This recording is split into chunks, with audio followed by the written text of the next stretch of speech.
welcome back to the 001 Radio Gamescast. Today we're talking about Signalis. We've all played Signalis. We've been sitting here stewing for ages to talk about this game. Almost a year on my Almost a full year on Brett's part. couple months short of a year. Look, thank you for being these games so take a patient. long time to get through because they're mental anguish. So This truly. is dense. dense game. This is... And we're going to get into it. So, to remind people of the format for this, as well as our hosts, so we don't accidentally talk about immediate spoilers, we're going to be talking about the first portion of this video is going to be spoiler-free, relatively. We've got some early gameplay footage up, and we're going to be talking about the early game. We're not going to be talking about late game story beats or anything. It's only going to be 15 minutes, and it's going to be universal praise, basically. So Pretty much. let's get into the non-spoiler section. We'll give a big warning before we move on to spoilers, so feel free to listen to this if you're interested in the game, and then hop out when we get to spoilers if you want to play it yourself. Yeah. All right. So, Brett, why don't you give us the pitch of Signalis? What's this game? So what we got here is ye old survival horror game, and specifically ye old because it's old school survival horror. You got your static camera angles, a bit of a unique like top down view, and like super limited gameplay that asks you to stretch your brain as thin as it can possibly go to solve some wacky puzzles and not die while doing it. This game was made by Rose Engine, which is just two people, I believe, from Germany, somewhere in Europe, if not Germany. I always seem to mess something like that up every time I call it the devs, but just two guys, no less, and which is awesome, not counting the Various support composers. localization and Yeah, various like QA stuff, localization, like you said. But yeah, it's this time instead of your usual survival horror, which is just like you're going through the mansion. It's always the mansion. Always the first installment of a survival horror series has to be the mansion because Resident Evil. They said screw that this time. This time our indie survival horror is just going to be a cosmic horror hellscape of just pure agony, the likes of which that the normal human brain cannot comprehend after reading some lines a few times and letting it set in just how bad the situation really is. I mean, for influences, we got some really, really good, dense, thick cyberpunk, some Ghost in the Shell in here, some spelled blame exclamation point but pronounced blam, the manga.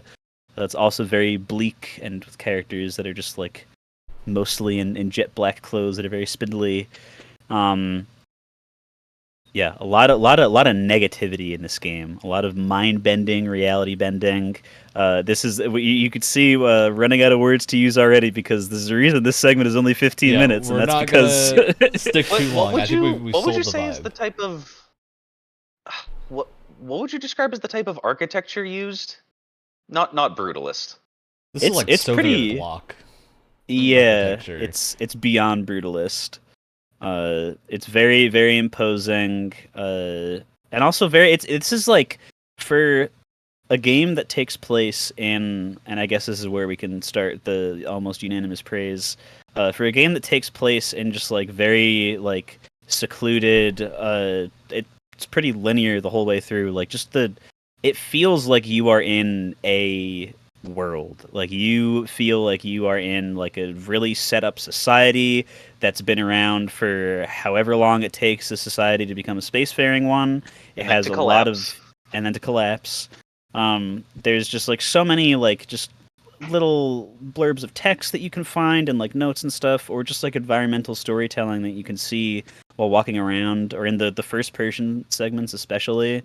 Those always have like I almost wish there were more things that you could click on while you're looking around because I just want to know like what all the books on the shelves are and stuff. The rooms are so lived in. Yes, Yeah, very very lived in. That rewards reading the lore. Yes, for sure. Despite it's not like the wider world isn't as much of a concern here for the immediate issues at hand, but it's very interesting that you can kind of read up and see how everything stands and like different nations that are important and whatnot and how they're interacting, even if none of that really affects you in the moment. It's nice to have all that background. One of This the is things also that very classic. Like, I think we haven't talked about the gameplay yet, so I want to talk about the gameplay a little bit. Yeah. Very classic Resident Evil and Silent Hill, I think, are the inspirations here for the type of gameplay. It's mostly top-down, wandering through areas, picking up your limited items, and organizing inventory, going through backtracking, conserving ammo, all the classics of the survival horror genre. So, fan of those games, you'll probably be right at home. I do want to add a forewarning here. I think this game is probably the most restrictive in terms of inventory of the survival horror genre that I've played. Yes. It's like when we say classic Resident Evil, like this is like how it beyond that. This is like Jill in like PS1 Resident Evil 1. Jill has like the slightly bigger backpack and you could carry like another gun in it or something. Like you have 6 inventory slots. It's most of the game 5 because gadgets that you can use in the overworld take up a slot. It is like really limiting.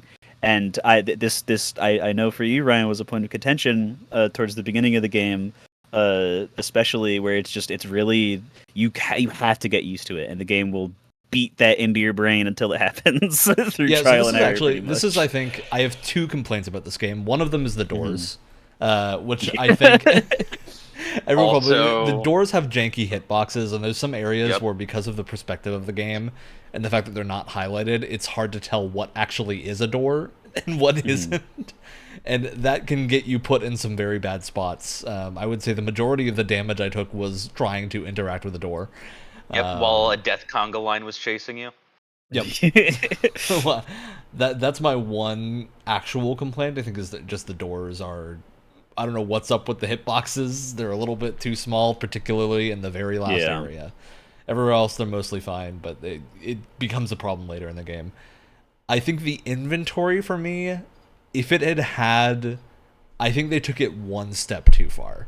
I think because I felt it in the early game, I didn't feel it for like most of the middle of the game. And then it became a huge, not problem, because I wasn't having any difficulty. Like, I don't want to say that it made it more difficult. It made it so that I never used anything else, which I actually think was the opposite of what they intended the inventory system to do. I think they wanted you to feel like you were always using your items, but for me, it meant that I just carried one gun the entire game and never used a single other thing because I could never pick anything up.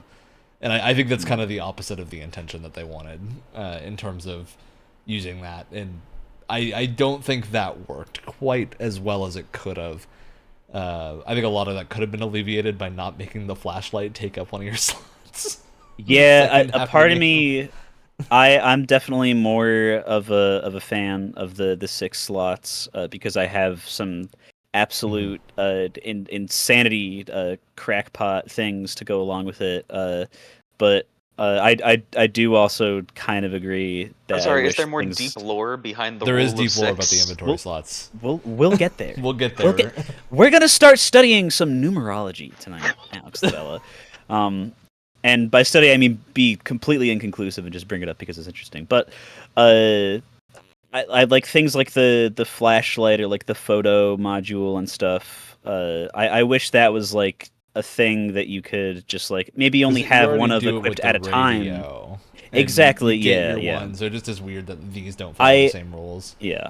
I understand it because like when you first get the flashlight and you have to go into the rooms where you need the flashlight, it makes, on top of it being darker, it a lot more stressful because now you have one less inventory slot.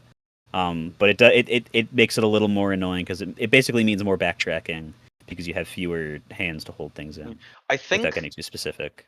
Yeah, the backtracking wasn't like entirely annoying for me. I do see how it ended up making areas more stressful as I had to go through them more and more. That's just a part of the genre. Because I didn't want to use up all my flares getting rid of the nuisances in between the areas that I'd be going back and forth through a lot. But I think the backtracking was very helpful in chasing some scenes in the last area. Yeah. I think too, just because this is like, it's worth pointing out at least because this group of people isn't really super big into like not super big into survival horror in that we will never play anymore, but just we're as a whole very new to the genre. I know at least you and I, Ryan, only really have a few games under our belt that are true survival horror. Yeah, I've played I think one Silent Hill game at some point that I don't really remember, and recently played RE2 remake and RE4 remake, as well as the original version of not the original because it's actually a remake of the original, the remake of the port, one that is not God. new but is oh old. yeah. Silent Hill 2, It's So Foggy edition. It's true. Yeah, I think Signalis for me is it's up there with RE4. I don't know, which for me is the best in that genre. I think my favorite game that I've played of these types of games, but that's obviously like the most new one. It's the one that has had the biggest budget. It's an unfair comparison on a lot of levels. So even this being in the same conversation, I think is very high praise. Definitely, yeah. I do think for me, the backtracking late in the game got to be too much. Like it became a point where I had kind of solved the thing of I'd ran through the area. I hadn't used any of my flares the rest of the game because I thought I needed the flare gun before I would use the thermite flares. You don't. You can just use them. Yeah. So I kept them the entire game and had 10 at the end, in addition to like 20 flare shells or something like that. So I just killed everything in that area, and at that point it was like I'm literally just walking through empty corridors. That's fair. Like 2 hours. That's for me was the worst part about backtracking. And that's not even, it's not a major complaint. It's just, yeah. There's the 6 inventory slots combines with the already backtracking heavy inventory thing. Plus, this game's a really big fan of giving you too many quest items that you need to carry to the same place, and you have to pick them. And you just unlocked a box that you've been going through like 3 steps to unlock. There's 2 I'll also say I think instead of 1. RE gets away with the inventory stuff a little bit more because they often are puzzles. Like the little bit of Tetrising that has to happen, for me, adds enough of a gameplay mechanic to it that it's more interesting. But again, this is a super minor complaint, and I don't think most people... Actually, no, I do think most people will take an issue with the 6 items, but I don't think most people that are fans of this genre will care too much. Yeah, because it depends on the specific, like, what, like, things you decide to use. If you decide to stick with one thing through the whole game, like how you play, which will affect other things in the game. So it might be, well, it's definitely on purpose, but it had unintentional consequences of being negative in some respects. Yeah, I just think they had a different intention with it, and I think for most people that intention is not what came across. It's more... people behaved like people do, where they don't actually do the thing that is fun. They do the thing that's technically optimal, which is keeping one weapon in your inventory the whole time. So yeah, such as the human condition. Yes. But I do want to say though that because we bring up the different aspects of survival horror, and the reason that I mentioned that even though we're not super experienced in the genre or whatever, I think just from hearing what other people have said who are like just like straight up survival horror YouTubers that cover this stuff all the time, they've called it just masterclass in survival horror. And from what I've played, I at least think it definitely is, in my opinion too, because like it's one of those things where, like, you know, when you backtrack or get lost in Dark Souls 1, it, like, on paper that sounds like a really bad thing because backtracking has been labeled, it's like in the same basket as quick time events nowadays, where it's just, oh well, that must be bad, that's a bad thing, those are only bad things ever. And when you backtrack in a survival horror game, it's like, oh, my old friend, because now it's given you another chance to learn the whole area in your head, and it makes using the map, when you have one, to like pick up different items a lot easier. You can just go, oh, I know where that room is, I know exactly what desk that thing's on because I saw it, couldn't pick it up earlier, gonna go drop this stuff in the box. And go there on the way to the key that I'm going to use to unlock the door to get to the next area or whatever. And that's the like fun version of optimizing something as opposed to the yes, completely exactly. devoid of fun. It's I know the RE2 map so well that if I need to get to the other side of it, it only takes me a minute. Yeah, I exactly. had so much fun when I was in ammo conservation mode and I was just trying to avoid enemies at all costs. I had so much fun going through like the same hallway and learning how to juke and zigzag around. Exactly. Oh god, it's like Yeah. Yeah. I also want to talk about atmosphere because I think Signalis' strongest point is atmosphere. On a level that I don't think I've played another game that manages to do it this well, even sure. among the like Aries and Silent Hills. I think this game knows exactly how to use its art style and how to use stylistic changes and going into first person modes and like doing all sorts of different stuff in a way and that show don't tell as well, even when we have like so few telling games manage bits to of get this right. Yeah. And like that goes along with the soundtrack and sound design in general, because they're big parts of setting the scene in like an otherwise just like completely innocuous hallway that might be a little dark with flickering lights. Just hearing just like some weird like industrial the influence of Trent Reznor is somewhere in there, just like banging in the distance, or like weird like piano and like moaning in the background or something. or the parts where you can make your own soundtrack. Yeah, well, yeah. But yeah, it's I have it written down. The music was done by two different artists, Cicada Sirens and A Thousand Eyes. And it's just Very it's apt so like names. haunting, and they use recordings of classical music to pretty good effect too, because they're just like really well chosen songs. I feel like a lot of times when classical music gets played over something from like the modern era, it's like the SpongeBob. It's funny. They're playing the orchestra over the giant clam coming to the boat to steal Mr. Krabs' millionth dollar. But it's like a really like super pumped up dramatic song, but it almost has like this comedic thing to it. But just like there's nothing funny about this game at all, and so all the things Not that like for could a be single seen. second. No, yeah. So like all like the orchestra music or like very like expertly timed things that like even in other horror media, like some things get their reputation for even in Silent Hill, which too especially this game's inspired from, has like its moments that may be unintentionally funny just because they're timed super weird, but this game just gets away with it all being like 100% just sincere and serious the whole way through, which I feel like amplifies the horror. In terms of The actually dedication being of keeping a tone consistent and not like having yes, any comedy breaks. yeah, It does wonders. Yeah, I think there's a lot no, of. I'm not against comedy breaks. My favorite franchise is Yakuza. So yeah, into- it's completely different game. I think, but bizarrely, I think the feeling of atmosphere, like understanding of what there needs to be for the atmosphere to be consistent, is the same in the Like a Dragon games as it is in Signalis. Of they understand Yes. exactly the line that you need to walk to get the tone that you want to cross across. In Signalis, it's a game where you don't want a lot of levity. You want maybe you'll get one or two scenes that are not horrifically bleak, but that's Yeah. a very small sliding scale. It's okay, she died, but it was painless. Yep. So I think we're gonna go ahead and end our non-spoiler segment here. So I want to go through everyone's recommendation. I think pretty unanimous recommendation, I would say. I do Different think degrees of positive. if you don't like this genre, the atmosphere here might be enough to carry you through a lot of it. This being my first survival horror game, I think, if not the first one that I played all the way through, I'd absolutely recommend it. The atmosphere was what carried me through that, and I'm also a huge puzzle fan, and good puzzles as well. Good- That's good another Puzzle, thing. they're so good. Signalis has really good puzzles.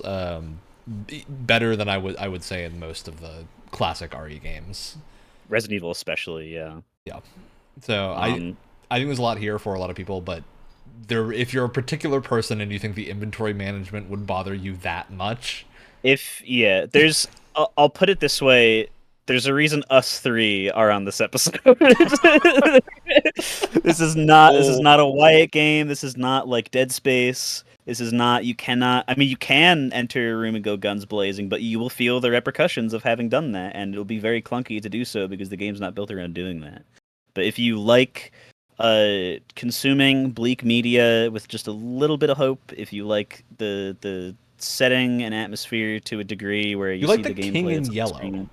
If you like the King in Yellow, if you like Yuri stories and watching lesbians be in love, then this is also a great game for that too, because that there's a whole community built just around that, and the memes that they make are great. But this all like it's still on Game Pass, right? Yeah, it's still on Game Pass. Yeah. So if you do have Game Pass, it is a really good excuse to try it, pick it up for.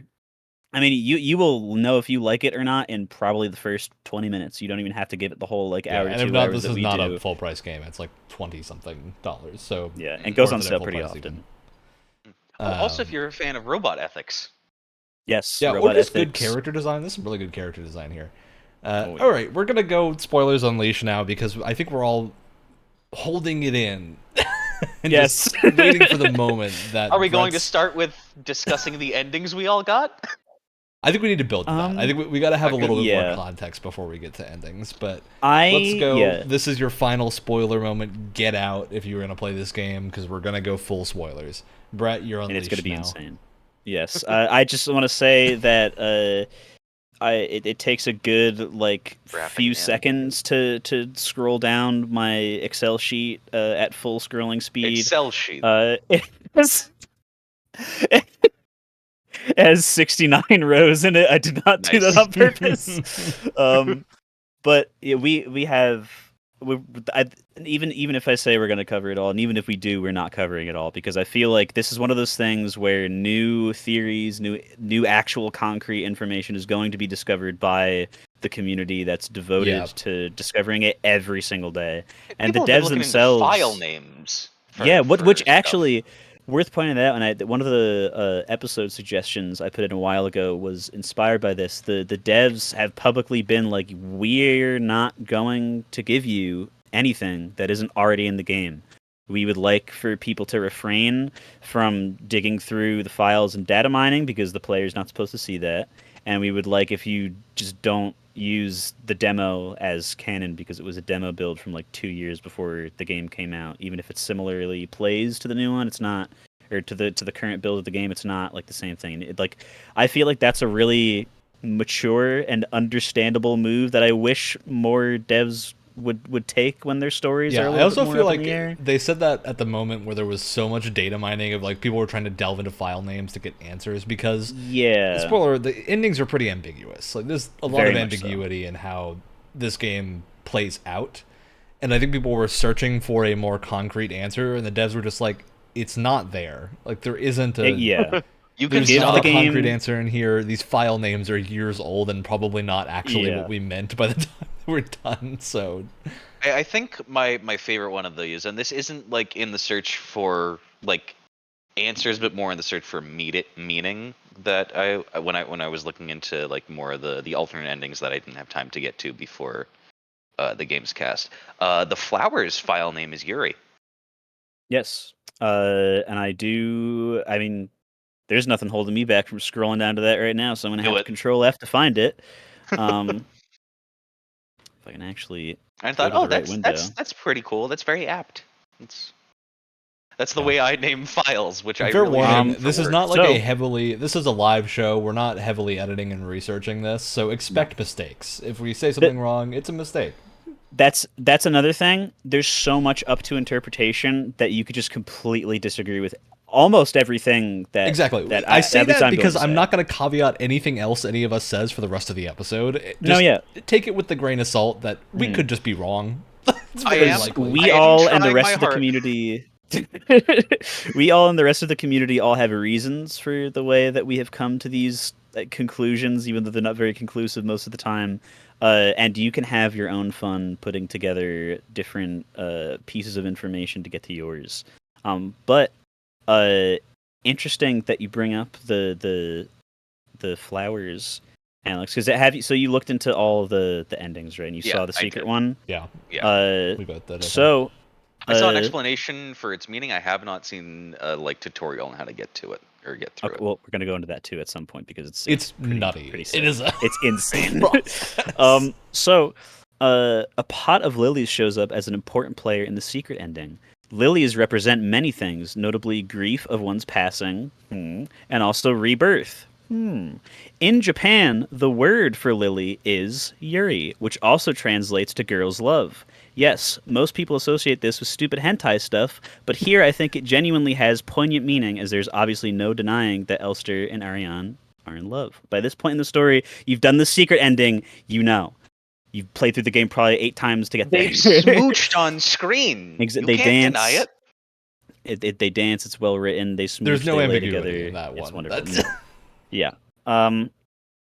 But yeah. So that's not even like a little secret thing. Like that is just the Japanese word for lily. Just happens to have multiple reasons and symbols, which is the entire game has multiple reasons and symbols for every single thing. Which is why when we mentioned earlier about the number of slots you have in your inventory meaning something is not nearly as crackpot of a theory as it would be. Let's go. Let's do an Resident iceberg Evil. here, bro. Let's start at the crackpot iceberg.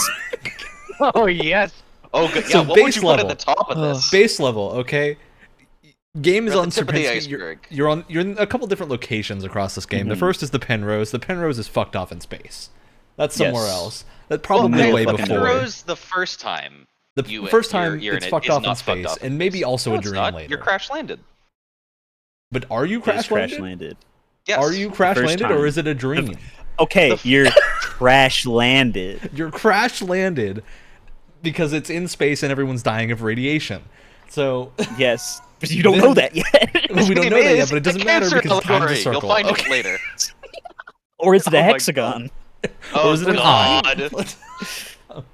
It's actually that neat little triangle that loops in on itself. Yeah, that is a Penrose. That is a Penrose. Oh, that's what it's called.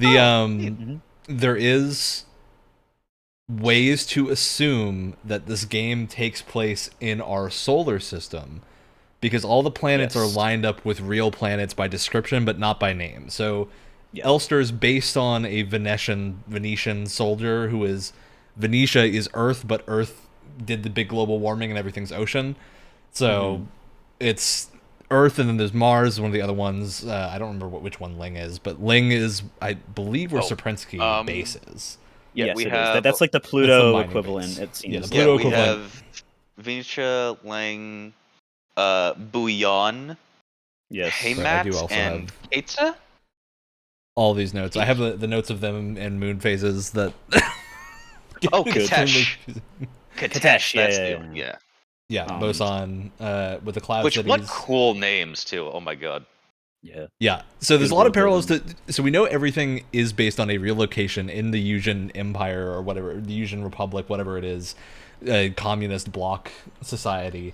We know there's an empire somewhere. The Imperials, there's an Imperial spy that maybe ended up getting Alina and the Ito sisters killed at some point in the later part of the game. This is where crackpot stuff comes in, because the Elster you're playing can't be the Elster in the prologue, because there would never be on Ling. So it's actually a hive mind web of some sort, or some other insane thing, meaning that you're... For the tip of the iceberg, should we go over who the Elsters and the other synthetic units are based off of, their Gestalt equivalents? Yeah, so for those of you, Gestalt and Replicant is the first step. That's for those of you who didn't listen to our warning and are just here with no context, strap in. How you doing? Strap the fuck in. You're trapped now. So our favorite people terms have come back. Gestalt and Replicant. Yes. We did another episode. Frankly, the two wackiest episodes we've done of Games Club have both involved Gestalts and Replicants. So we're doing it again. We're talking about Gestalts and Replicants. Gestalts are the humans. Replicants are the replicants. They're based on a real person, but not actual people. There's some crazy bioresonance technology that someone discovered somewhere that isn't understood. Yeah, that they don't understand, and they choose to widely implement. Yep. Because that never goes wrong. Ever. But yeah, the replicants are artificially made completely, except for the memories from their original gestalt that they don't even like. It's not even clear how Which far is removed they can be from the original person. But which is to It's help like implied that there's stabilize their degradation that personality happens. and their Yeah. ability to work. yeah, Yeah. if you like Blade Runner, you're in the right place. If you like Blade Runner, if you like exclusively Destiny's lore about exos, this is fun. Just Um, that part, none of the rest of it. Yeah. Only that part. But yeah, they do have a bunch of different variants, all of which are named after the German words for birds. So, and all of them have funny, silly, zany four-letter acronyms for their names that end in R because style. But yeah, I don't have them all listed here because some of them are more important than others. Yeah. But Lester Uh, Star Heron or Stork or something like that, but with an Stork. R at Stork. the end. Stork. yeah, Storch, Adler's eagle, Mm. Falca is falcon. Yeah, the others I just have listed as the protectomes.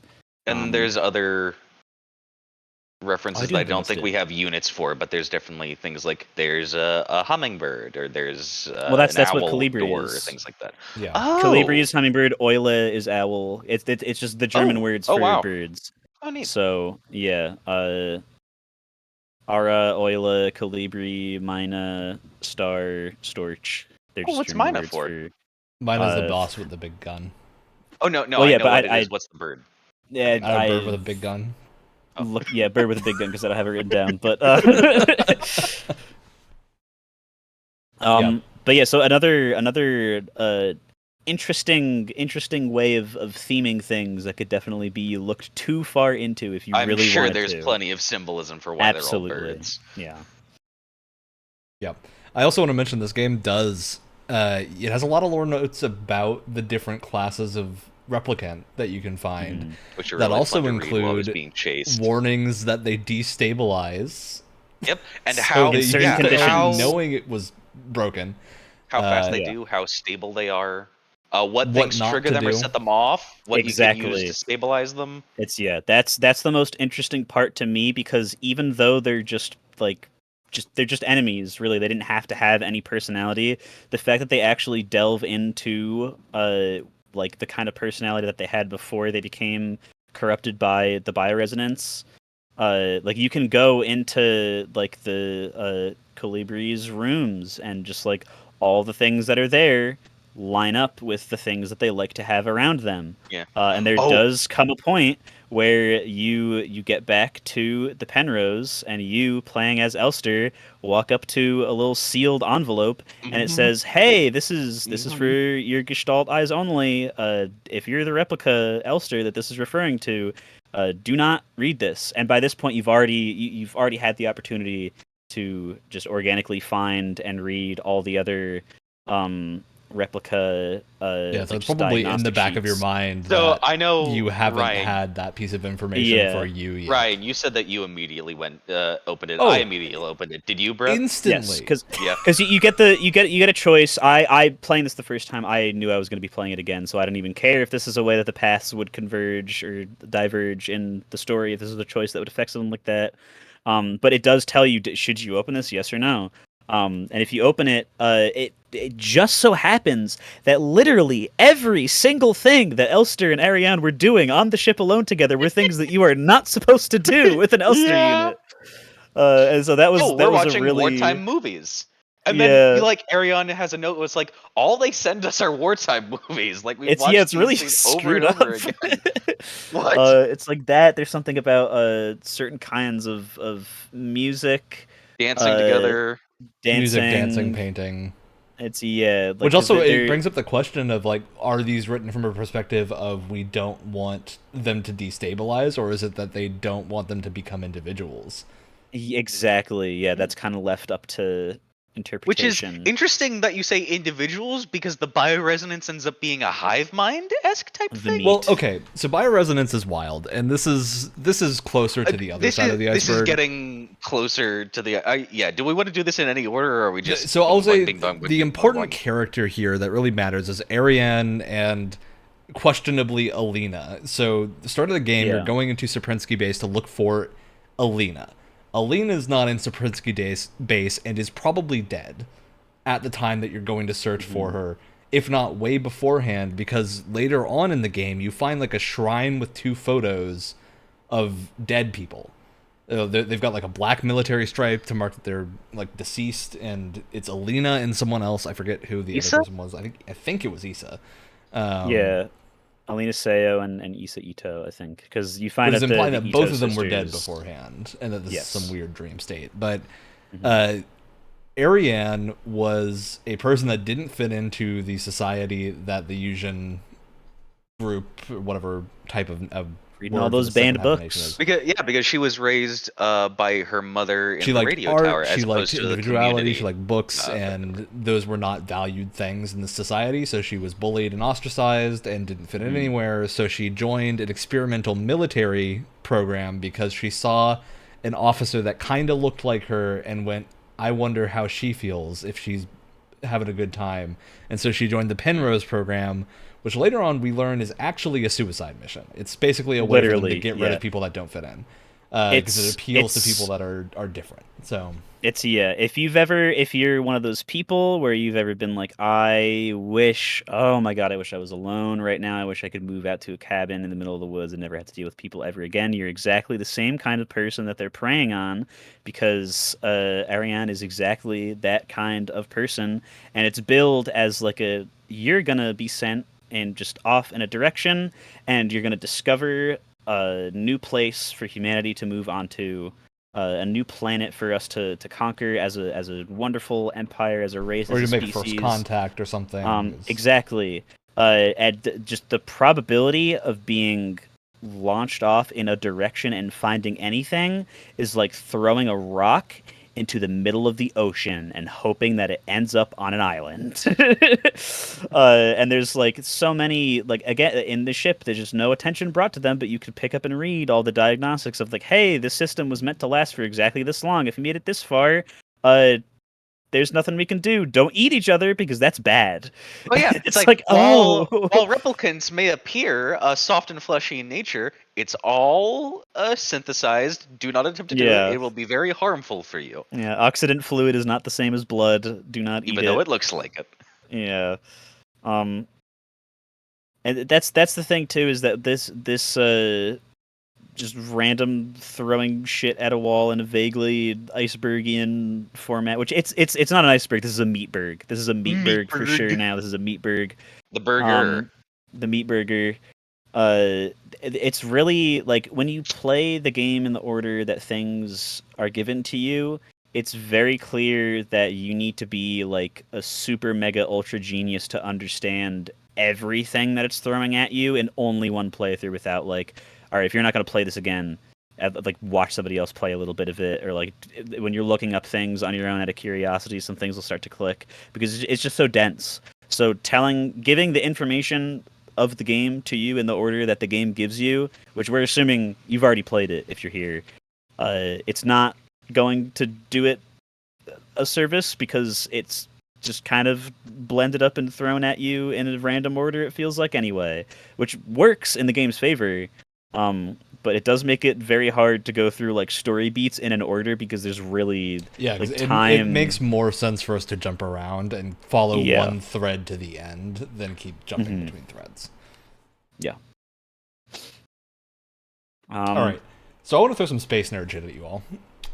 Because this, I think, is the perspective that, I don't know, Brett, if you looked into what the Penrose actually did. So there's a message they get at 1,500 cycles. Yeah, which we don't. In the Penrose. Do we know how long that is? Because it's very relative to whatever.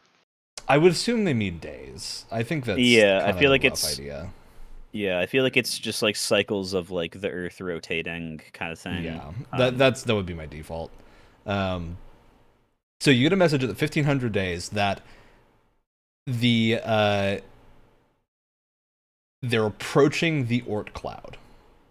Yes. So I don't know if you two know what the Oort cloud is. The Oort cloud's a real thing. No. It's a thing Yep. at the edge of the solar system that's basically just a big mass of like, here's all the stuff that doesn't float closer in our solar system. That's a very scaled down version of what it is. But it's basically a bunch of icy, small planetoid type things that are around the edge of the solar system because the sun isn't strong enough to pull them in further. They're just kind of pretty far out. And you get a message saying, this is where your search for planets begin. At 3,000 cycles, they get the notice that it's over. Like their ship's going to go down. They don't have the parts to repair it. So they made it to the edge of the solar system and could have maybe gone that far again. Like they know this mission's doomed because they're not going far enough. Like they're not going far enough to reach anything of any type of like potential life or livable planet. I think the implication there for me is that this is the Penrose program is entirely propaganda that is just being used to say like, hey, we're doing the search for new planets and whatnot, while they're just offloading people that don't fit in on bum spaceships, basically. To me, and this is again, we're just interpretation has to be the only constant. Basically, to me, it's like 99% this is just propaganda, and 1%. Well, if they actually find something, then we know where to go. Because it does seem like there has to be some sort of reality where the bioresonance has to be coming from somewhere and it has to be affecting something, because Sierpinski has to be some kind of a real place, because there's so many other characters that their whereabouts in time aren't like specifically stated as like, this is like they're around at the same time as Issa or something like that. And it's like their lives appear to be being actively ruined by the events of the game over and over again, where I feel like it can't just only be like a dream. I feel like they have to have crash landed somewhere just so far after that there's no by that point it's like there's some story where like, oh, what if humanity does put everybody into a cryo chamber and send them out into space to look for a suitable planet thing, but while they're spending thousands of years in their cryo chamber ship, the humanity that was previously doomed back on Earth invents faster than light travel, and when the cryo chamber ship reaches the planet that may have been habitable, it's already been inhabited for like thousands of years because humanity got there with the power of light speed that they invented. That's after insane. They so something I feel like there's got to be something like that happening, because there's too much reality in the reality bending for it to only be a dream. And I feel like it means more for the characters for it to not only be a dream too. But that's that's just the way my brain makes sense of it, and it involves a lot of assumption. My interpretation was it's somewhere in between, and this is where we get into Esper shit and King in Yellow and dream states and things like that. There's something about Ariane that is very new type esque. Very much so. With so her there actually is ability, a note in the game with her that implies that psychic she's manipulation ability. Yes, yeah. Which and we have synthetic. We have replicants that are able to tap into latent psychic abilities too. Mm-hmm. That's Falk's entire purpose. Yeah, which is why I think the dream state affects reality. Yeah, at this point, to where with just how little it makes sense in some points in regards to both reality and like it just being a dream. Because from what we concretely know by the end is that the ship cannot safely operate anymore, and the reactor that runs off of radioactive power can no longer be like safely operated. And for Elster, even though she's out of like service state, it's not like she's in like real combat or anything, she's in a sterile spaceship, so it makes sense that she'd be able to operate it's like when you take really good care of like a classic like Game Boy or something versus you having the same one that you threw in the wood chips at the playground when you were 10, and it doesn't really work so well anymore because now it's full of dirt that's there forever.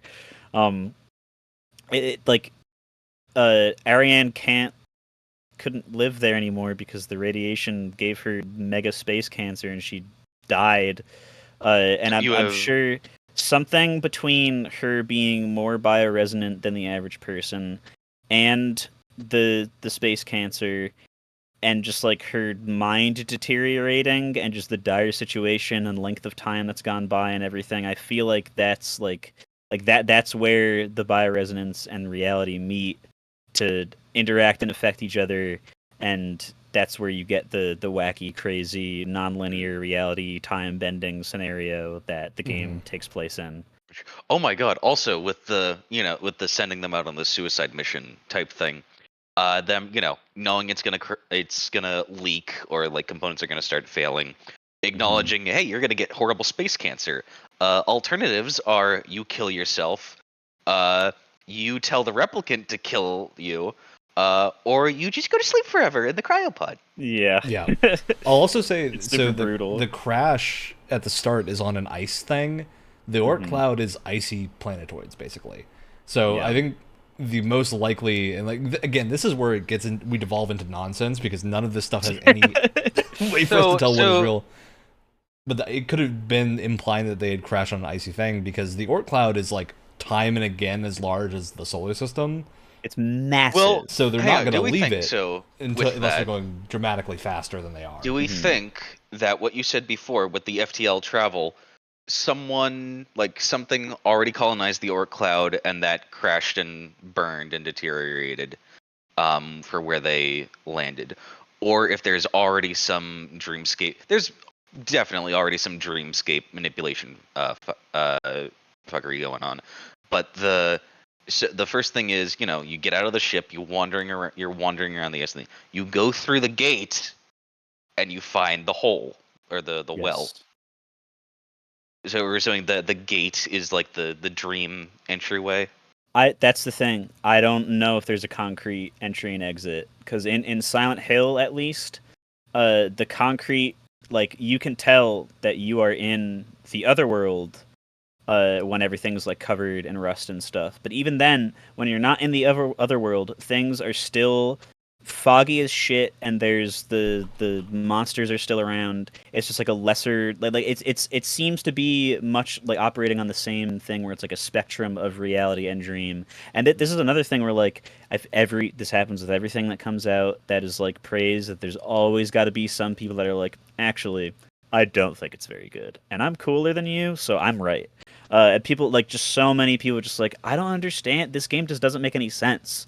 It's purposefully going out of its way to not make any sense. And it's like, well, it does, like, it makes sense when you think about it to the degree that they want you to think about it. When you start going into every single little like, oh well, this hallway simply does not open up with the way that this door goes. It's like, well, yeah, you're thinking about it too specifically. Like, not every event in the game is even happening in order that it happened in reality. Like, this is not a normal story, and it also it sets it up pretty well to show that it's not a normally told story.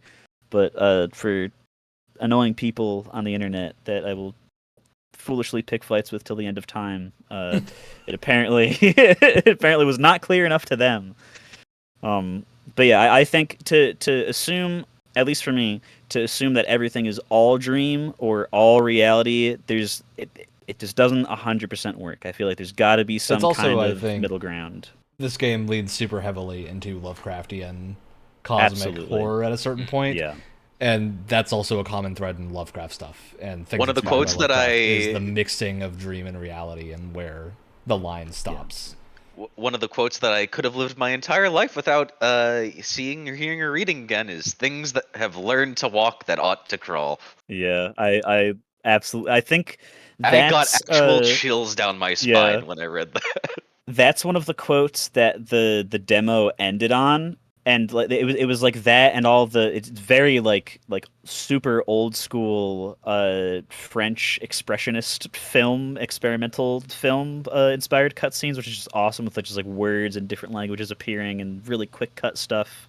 like a end of Evangelion level shit on the screen, and one of the I forget the name of one of the classical songs was playing, the one with the really intense piano that builds up, and it was just like constantly just looping over the things have learnt to walk that ought to crawl over and over again at the end of the demo, and I was like, all right, when's the game come out? I'm buying this shit right now, because that is how you sell me on something.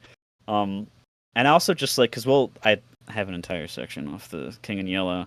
But in terms of things that deal with Lovecraftian storytelling, I feel like a lot of like first of all, it's really difficult. So no harm in any of the things that failed horribly for trying, but it's really easy to fail horribly at doing it because for a while there, a couple of years ago, and like I think our last 2 years of college, people in the art studios really loved to throw around the words Eldritch and Lovecraftian for just anything, and it really came That across was as super mildly spooky. cringy.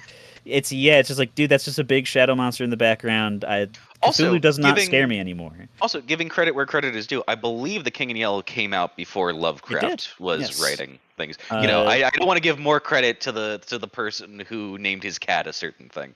Yeah. The King in Yellow came out in 1895. And it's a collection of short stories. Yes. It's also a play, I believe. And a play is a part of it. Yeah. Which I guess we'll segue into it because it was going to happen at some point. What part of this is the iceberg, or what part of the meatberg is this? I feel like we're getting nowhere. almost to the maybe at water level. We're at the water level at least because we'll consider it water level because you literally physically pick up a copy of the King in Yellow in the game multiple times. It's one of the least subtle. Yeah, I'm wondering. I'm wondering how many people will have played this game who don't know about the King in Yellow. Because it was one of the right before the cutscene I talked about. The thing the demo cuts gameplay on is you pick up the King in Yellow and just that exact frame the demo ends and plays the last part to get you to get interested in the game with all the other imagery and stuff. And immediately, like at least for me, like I had never read it. The only thing I know about it is that it's some like super old school classic tome of eldritch horror from when people used to read books. And so I was like, oh, that sure is a spooky book. I heard of that guy before. He's in a bunch of other things. But then reading it, it was very interesting to see just how little of like a direct, because it's when you see it's like a collection of almost unrelated short stories, and then you get to the end. Well, that's the thing. I thought it was just going to be one story because there was nothing saying that it was an anthology, but it's a full anthology. There's like a bunch of different chapters that are all segmented with just one thread holding them together, and it's lines from the play of The King in Yellow and the book itself, The King in Yellow. And what The King in Yellow means in The King in Yellow is that if you read it, you lose your mind and go insane. And just become obsessed by it. Your ideals change to be just wildly, completely not understandable by normal people with normal ambitions and things. What I was saying is that I was surprised to see because sometimes like you watch like an anime or something and then you read the tale of Princess Kaguya. And it's like, oh, well, that's actually exactly this show that I really like is just an adaptation of this old legend from classical Japanese storytelling. This is like, you can see the threads of inspiration. It's not a direct like lifting of any parts of the story. There's like, you could tell like, oh, this part comes from that, this part comes from that, this part comes from that. There wasn't like a whole chunk that this game is a direct like rip off, for lack of a better word. Because I haven't read throughout the whole thing. I've read some of the short stories. And was there? Now I'm thinking back to it. There weren't any like. Were there any references to Sarcosa in Signalis? Yeah. I don't know. And I feel like because I went looking for that and I didn't finish my most recent playthrough. I'm like a couple hours from the end. I'm one beach scene from the end basically, and I feel like if it was going to be somewhere, it would be on the beach where you could pick up the pages that are all because basically in between every story in The King in Yellow, there's like a small segment of poem which is from the play, and it's all like talking about like just different like parts of the world that it takes place in, and it feels like the language that is used to describe some like the end of time or whatever on the pages that are out on the beach.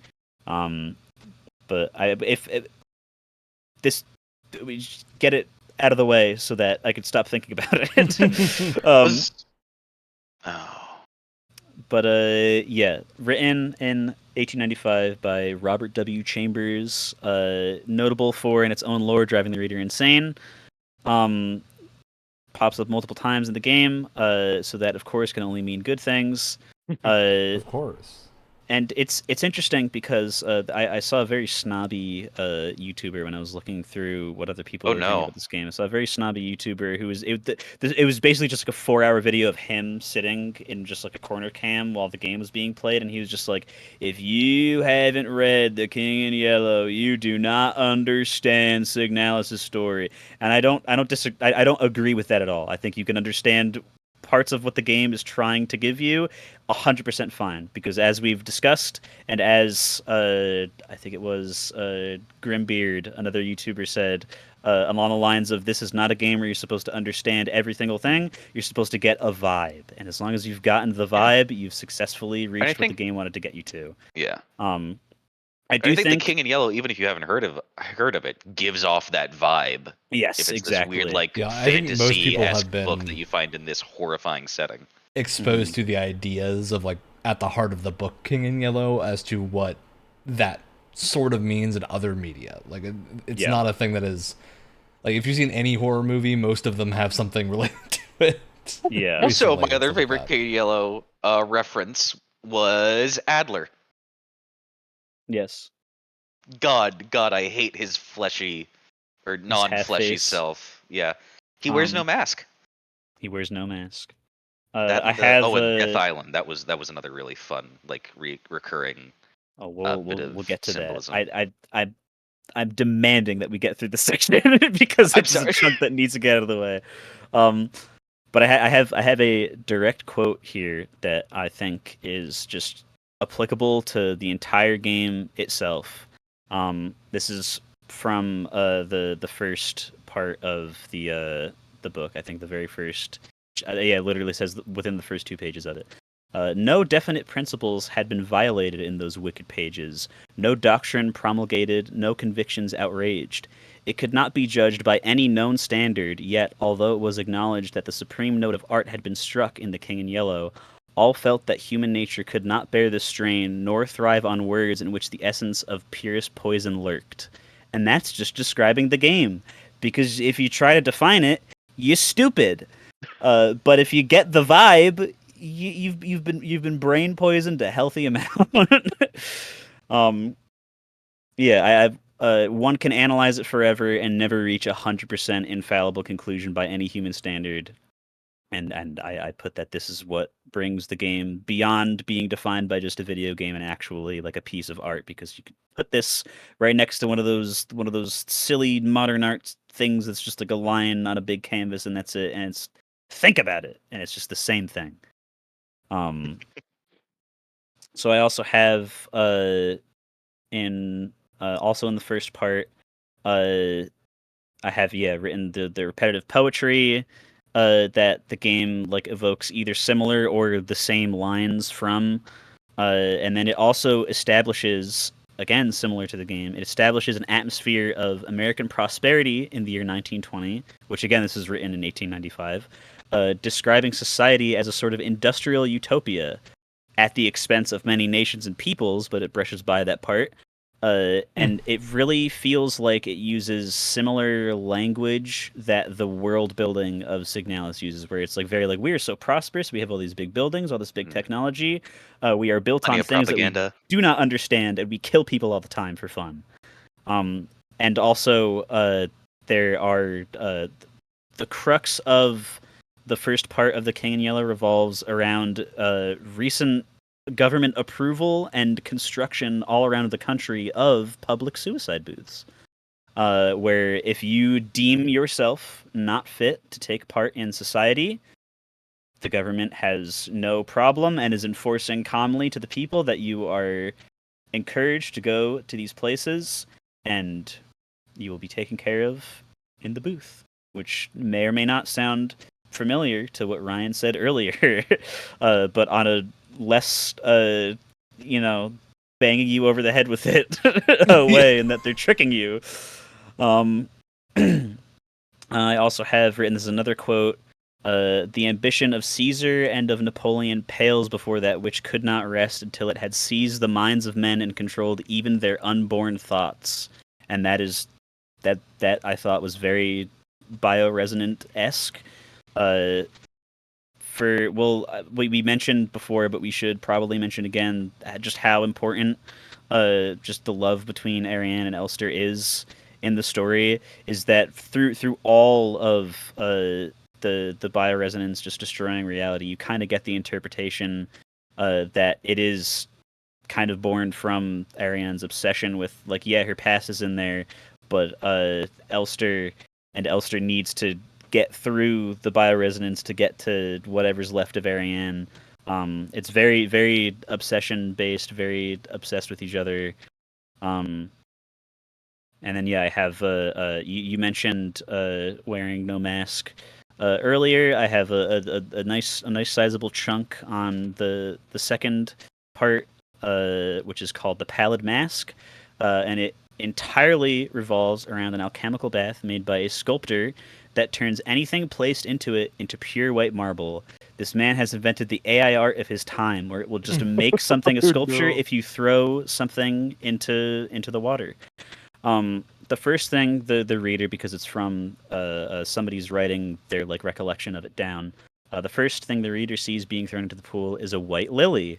The artist's already very characteristically pale lover throws herself into the pool and ends up being turned into a statue. After the sculptor offs himself in anguish, the main character returns to the house where the alchemical pool was 2 whole years later to find the lily somehow alive and well. All the things that were sent into the bath are found around the house to be living as if they were never turned to marble. And of course he sees that the sculptor's lover at the very end has come back to life, opening her sleepy eyes.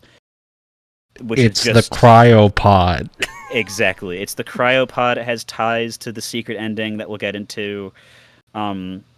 This, again, it's not directly lifting straight up, but just the threads for inspiration are, you could see the exact train of thought. It's really, it's just great. Exactly. Another thing that it's kind of throughout the whole book, they kind of refer to words and terms without saying the actual word, or words will just be omitted and blacked out in the text, which also just straight up happens in the game. In Sierpinski, a whole name of the first floor of the building is scratched out. You can't find it anywhere, and there are multiple letters referring to the fact that it be erased from just the lexicon of the people working there. You are not allowed to say that word. Whatever it is. What? Why? Oh my god! There's multiple interpretations of that. I've seen it being referred to as the surface, as a form of escape or something. Or I've seen a lot of people assume that it means rehabilitation, which means no good things ever. Whenever rehabilitation is used in a government sense, that is your brain is getting rewired, or you're just being killed because you don't align with whatever anybody else in the place agrees with. Yeah, and I don't have any other specific notes that super jumped out to me for being Signalis specific. Other than that, just again, the whole vibe is really, they're very closely aligned. And even though the book doesn't have any visuals, at least in its original official version, just the mental imagery it brings up is very much the same kind of world that Signalis is in. And so at the end of the day, I don't think you need to read The King in Yellow to 100%. It's not going to unlock a secret understanding of Signalis that you never would have gotten otherwise. But it is like this thing makes a lot more sense now. I can tell that this is a reference to something. Something like the flower now holds more significance than just being a flower that is the same Japanese name of the kind of relationship that the two characters are in. But I would also recommend reading it because it is a legitimately fun read, and I'm not even somebody that likes to sit down and read books all that much.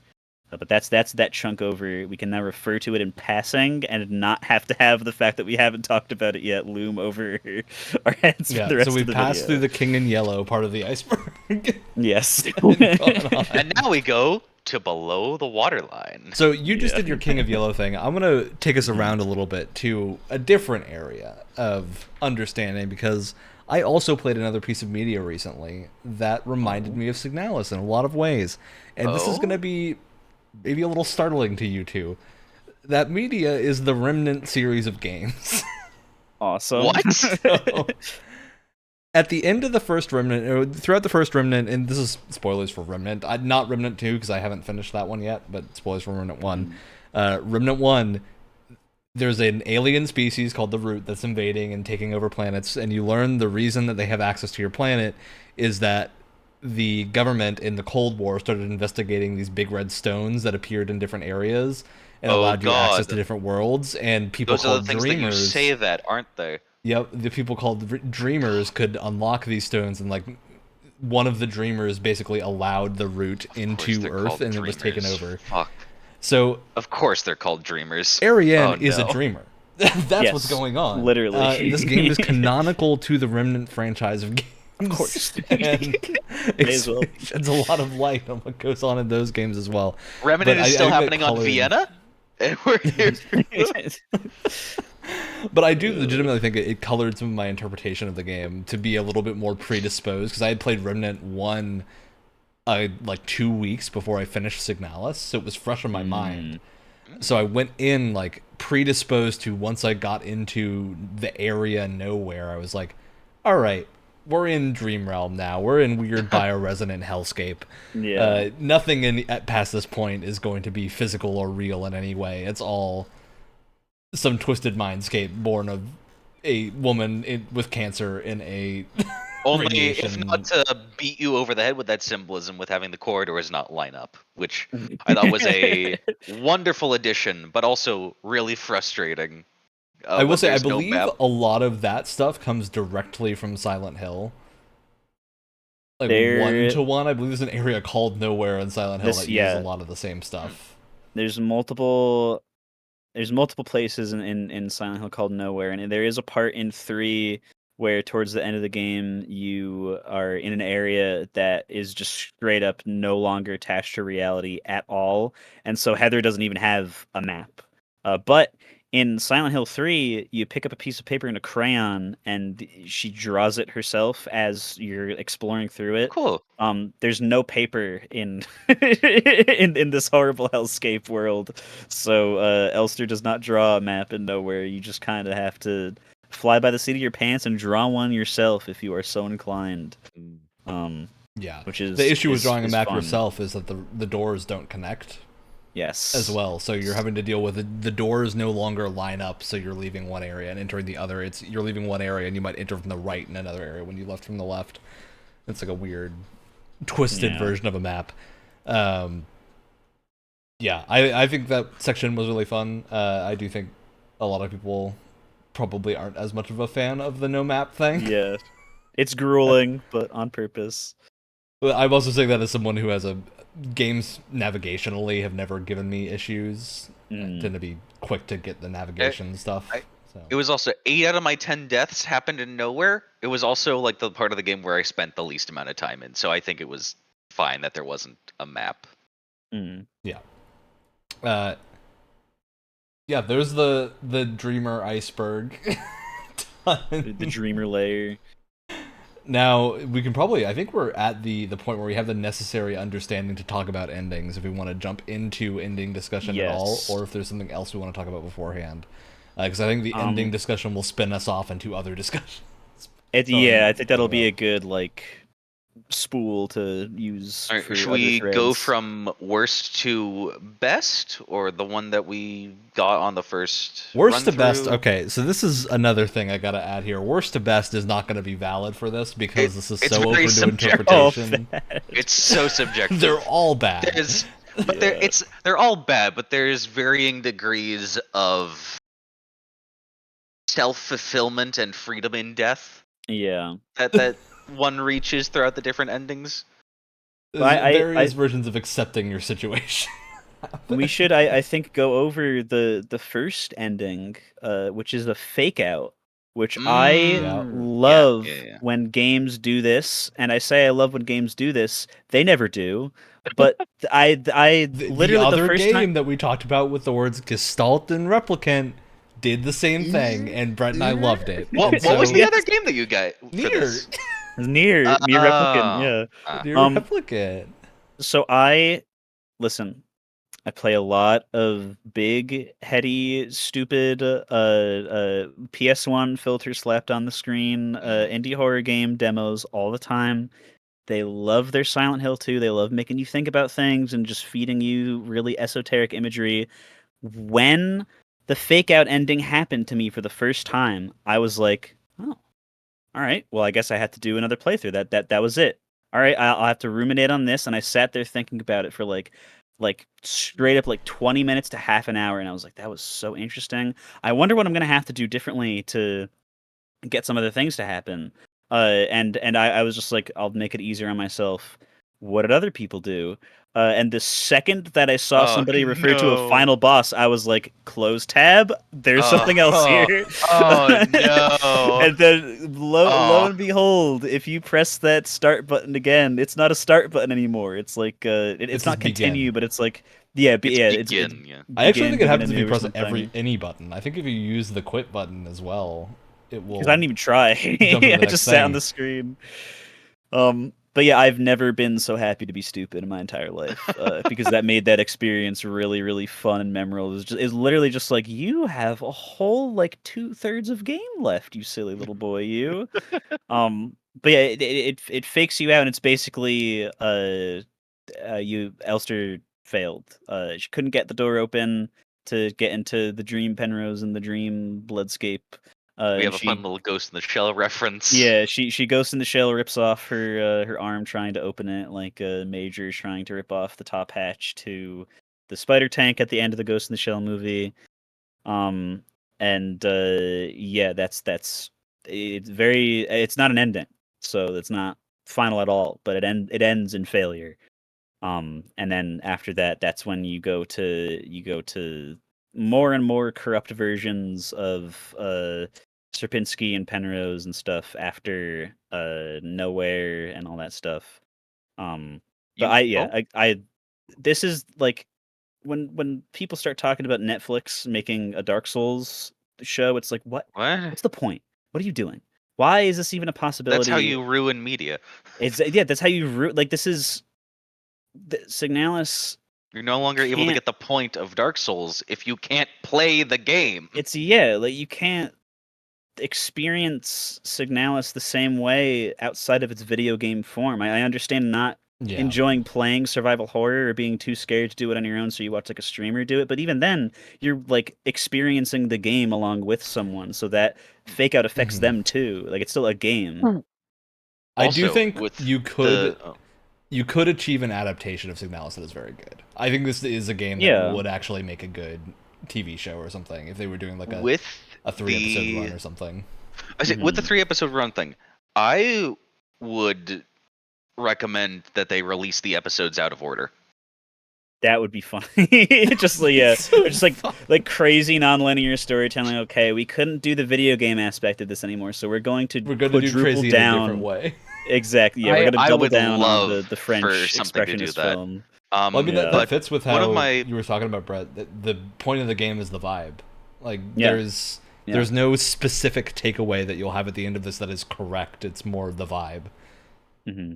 one of my favorite things about the fake out ending, besides unfortunately having to be told by Ryan that oh no, there's still more game left. You're Yeah. not done yet. Um, was yeah her glow up afterwards. You know, getting the Glow new down. arm.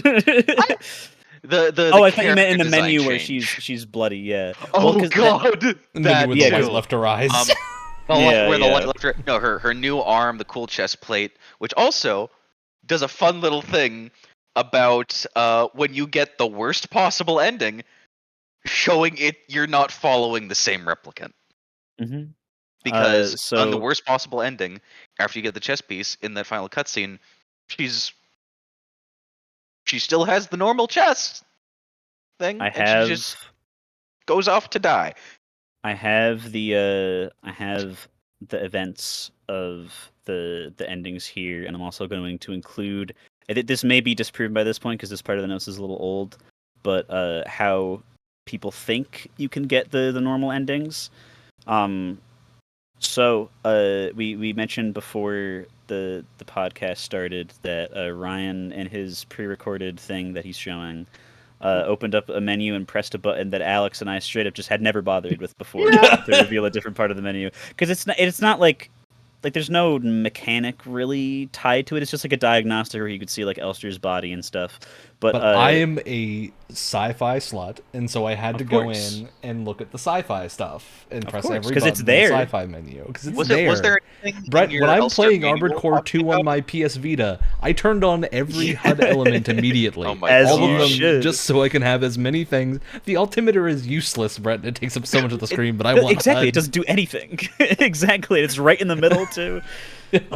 But yeah, so the normally that screen on the right side of the top menu in like above your inventory, that shows like a little diagnostic, just like a point on a map, and there's different points. It's like a catatonic, and three others that I don't remember, but they each tie to, again, presumably, the way that you play, which is kind of how Silent Hill 1 worked a little bit. Basically, it's different ways that people play the survival horror genre, which is why what we were talking at the very beginning about the 6 inventory slots driving people to play like really far in different directions. I like, even though it might not feel good if you pick like the one that doesn't work for any of them, it does seem to be the deciding factor that the game uses to pick which ending you get. So basically, do you take a lot of hits and use all your healing items? Do you kill everything and use all your ammo? Do you cower and sneak past everything, hoarding all the resources to yourself while not even using any of them? Any extreme behavior in these 3 directions will result in you getting a corresponding ending, all of which feed into the cycle. None of us got leave, right? Yeah, leave is the leave is the default. worst one, where you I believe that's the cowardly described playthrough. Yes. No, leave is actually you talk to everyone the most. So this is where using best and worst is not going to be great for the different endings, because they again have. I don't want to shove a connotation into people's heads of what these endings mean without coming up with it themselves. So I think that is the kind of beauty of Signalis' endings, is that they're very specific. But Leave's mechanical thing is if you talk to and have every conversation, that adds to your counter for getting leave. If you avoid combat, I think that adds to your leave counter. Yeah. Which I was dangerously close to stacking up on, because in the final area I was saying like I'm saving ammo, I'm just having fun juking it and ducking and weaving. It's like, I was close to getting the bad ending. Crap. Or not the bad. Yeah, so this is where the data mining thing happens a little bit, but this is also just fun game dev thing of like the way they tracked everything is they had counters for leave, circle, which is the memory ending, and then death, which is the promise ending. And so they, for all of these, did if your total playtime is between 6 and 12 hours, it doesn't affect your ending. If you spent more than 12 hours, it's towards the promise ending. If you talk to NPCs more than 25 to 35 times, you get 2 towards leaving. If you were healing more than 60% of the time. So that's you got hit and you had the heal timers on an item, that would be towards leaving. If you were if you had regening your health, so if your health was being regen for more than 5 minutes at the end of a run, like the active regen time, you get 2 towards the death ending. If your damage taken was super high, you'd get 1 towards the death ending. If you survived near death a bunch of times, but actually, Alex, I think is what happened to you, because you showed us your end screen and you had 12 times you cheated death. Because I constantly put in those automatic the things that auto refill your health when you get hit a bunch, because I was going through crowds at this point. So if you do any of that, you get towards leaving or death, depending on, or promise, depending on which one of these I believe, you do. and the thing was if leave and death were tied, death would win out. Is that one of the things? If death was tied with anything, it would win, I think is the way that it's set up. Importantly, circle, you don't get circle aside from the playtime stuff, which is the memory ending. That's what's default by new game. So to get that, you have to not do the other things. Basically, you need to not be healing for X amount of time, you need to not have taken so much damage, a bunch of stuff, and then you get the sort of default, which is the memory ending. It's just super fascinating how they calculate this stuff and have, essentially, it's like a way to do challenge runs built into the game. Exactly, it's very cool. And again, the same way that Silent Hill does it. But yeah, I just got little descriptors because we could wait to see whichever one you get on this playthrough. It's going to take probably like 4 hours or something. This video's looping. Okay. This is a looping like hour-long segment of gameplay. Okay. Been through a loop already. Wow. So how on topic. Yep. So leave is the ending. That I agree with Alex that this is, well, okay. No, I don't agree, but this is on the worst side of the 3 regular ones. In my opinion, leave is the ending where Elster is unable to bring herself to even enter the Penrose and just walks into the watery abyss instead and curls up and just waits to die alone in the middle of nowhere. My thoughts about this is that I think this is her like understanding that there is a cycle and that this will happen over and over, which is made clear to her by Adler, and it weighs on her so heavily that just indecision wins, and she can't even bear to do it anymore, but also can't bear to do anything about the cycle. Well, which is notable because you get leave by talking to most of the NPCs. So for me, that's she grew an attachment to the other characters and has accepted that she doesn't have what it takes to go through with the promise.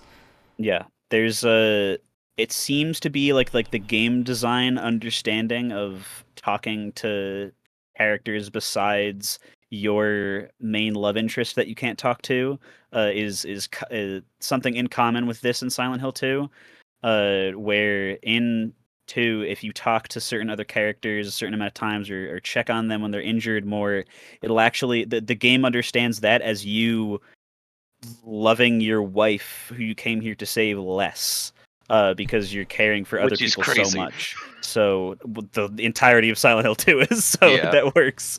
But it very familiar to how they handled that, which I think is a good way to handle it from a numbers game perspective. Then Evil Edition. We have so many more things to talk about for references that I have all written down. Another thing. Then you do that. The next one is Promise. That's the ending where Elster makes it into the Penrose to find Ariane in her cryo chamber, and Ariane tells her to keep her promise, and Elster protests but ultimately chokes Ariane to death, dying her own slowly after. Is this meant to be the end of the cycle? No. I don't think so, because there's still other endings that are not the Promise ending, and it would not make sense to me that killing one version of the physical form of Ariane, that wouldn't stop anything. But it makes sense that she would try it. Now, I have a question about you that'll get into later, but do you think that... I don't believe the secret ending is an end to the cycle either. We'll talk about that. Yeah, well, let's go through all the endings first, because I also have thoughts on this. Yes. But I think having the context of all 4 will be helpful. So it's interesting that you mention that so the thing that you mentioned earlier about getting your new arm and the chest armor and stuff was actually wrong, Alex, because there is a full-on unbreakable time loop where you get your chest plate and arm From a dead one from that, yeah. yourself from the last cycle that ended in either promise or memory, because you, by that point in the game, to get an ending, you have the new arm and the chest Yeah. plate, which you Wait, get from did I say that the yourself. promise ending was ending the loop? No, you said that it was interesting that you get those because something about the last Elster not having them, but all of them do, because the time loop is infinite. And you get the things from the time loop, and time travel, no work. Don't think about it too hard. You're not supposed to. Memory is the last of the 3 normal endings, and this is, in my opinion, the most heart-wrenching one, because stuff like this always tends to get me. Elster goes through the whole arduous journey of the game, including who knows how many cycles this consciousness of hers went through by this point, only to find that after all this time, Arian doesn't even remember her and just looks at her like, who are you? And just the even just from the low poly character model of just her like body language, you just that just all hope is lost. Like it's just like, again, like just like Metal Gear Solid. So on I PS1. want to say, Brett, I read this differently than you. Yeah. The way that I read her facial expression here was not that all hope is lost, but that she was relieved that she didn't have to go through with it. That was my kind of takeaway. And I think that's, again, pointing to how they made these endings very ambiguous in specific ways, so you could interpret them in very Anything different dealing ways. with memory is just endlessly horrifying to me. Yeah. Yeah, Elster just says it's okay. And yeah, then I have and then she just like she falls asleep next to the cryo chamber. And then yeah, I have written at the end, while playing the game, Elster could find the Elsters of either the memory or promise endings sitting next to Arian's cryo chamber, which keeps the time loop going because she takes her own arm and body armor from her own past self. And it's worth pointing out that the Arian and the gameplay sequence is just a giant tumor blob in the cryo chamber, and there's not a white-haired moe anime girl in there at all. It's ground beef. So yeah, It those smells are the like 3 beef. normal ones that you can get by playing the game in the normal ways that you'd play a video game. Like a normal person. Like a normal person. If we don't have anything more to say on these, we can find out what happens when you play the game like a psychopath. We all got the promise ending on our first normal run, I think right? Brett and I got memory, right? I got memory, Oh. and I did another one. I think I got leave on purpose because I was trying to get all of them. I have not gotten promise organically yet. I got promise on my first run through. Crap. Yeah, it's promise you have to get hurt quite a lot, Yeah. which is very antithetical to how I play these games. So let's see just how much damage I took real quick. Yeah, pull up that because I have screenshot. a photo of the end screen. Total game time, 12 hours 50 minutes 19 seconds. Total active play 11 hours 36 minutes. Time saved 67, so close. Times loaded 11, times died 10, which was a threshold for something. Average time between saves 10 minutes 58 seconds. Damage taken 4,163 points. Yeah, that'll do it. Total healing 2,369. Nice. Deaths speeded 12. Enemies killed 60. Shots fired 191. Ending promise. Yeah. And ending screen also straight up ripped out of Silent Hill to tell you exactly what all your stats were, even if they don't even mean anything. Oh, and here we see in the gameplay the shining carpet. Yes, the shining carpet for a whole section of the base. Again, one of the other millions of references that I'll mention when I end up scrolling to the thing that it's in. Yeah. So I think we talked about all 3 of the regular endings. So I do want to mention now, I think, Brett, I would agree with you that I don't think any of these 3 actually ends the cycle that's going on. For me, the meat in the thing is kind of the center for me of it Yeah. seems Cooler. like whatever happens after that point is fully a dream. Like Frosty fully beef. you're part of the cycle now and not getting out. And it's terrible. It's evil, it's cruel, it's mean. But yeah, then we do have, there is a secret ending, which of course this game would have a secret ending. I'm not sure if I don't know if the game stops you from getting it on a first playthrough, or You if can't just get this on a nobody would first think to do playthrough. it. Yeah. Basically, I'm just gonna read through this because it has enough moving parts where I want to make sure I don't miss anything. The secret artifact ending is one of my favorite secret endings ever, purely because of how you're supposed to find out about it.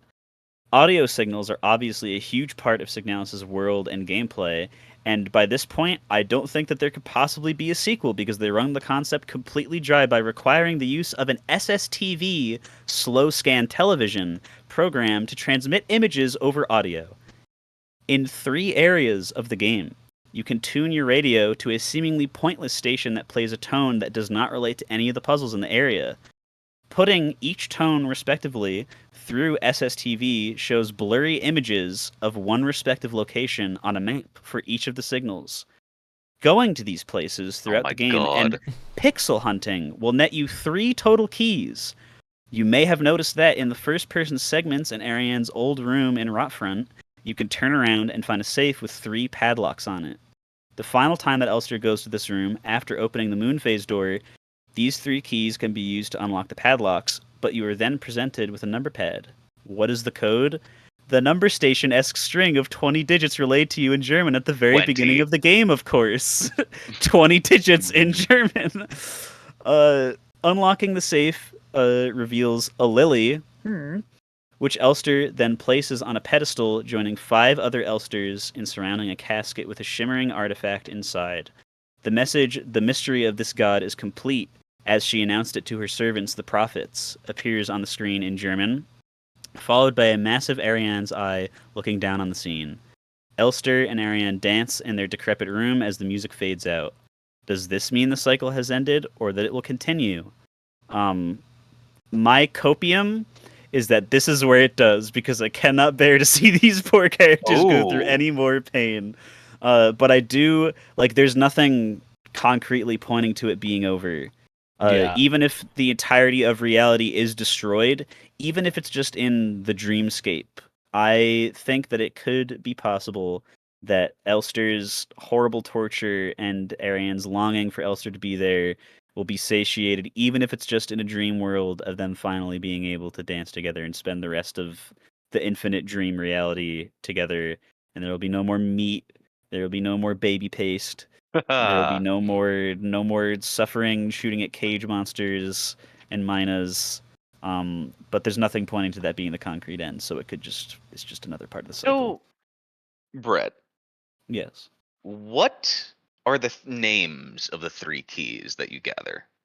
I do One is not the- have this One written down, is but I will get them quickly then. yes. Love, eternity, and sacrifice. Love, eternity, you and go. sacrifice. Those I'm not sure vaguely. Those definitely relate to the 3 endings that you can get. Yes. I For sure. think that, with their insane symbolic gestures and things like that, that these 3 keys that Elster gets Mm-hmm. are her unlocking her bioresonant capabilities and essentially Either that or being able to take control of the loop herself and Yeah. get her desired ending out of it, which means that the loop is still going on, but she has control of it, or at least it begins anew in a new host, so it's more stable at the beginning. and she's gonna Again. use that loop to dance, baby. Yep. Yeah, exactly. Ugh. Yeah. So that's why she becomes slightly eldritch psionic being.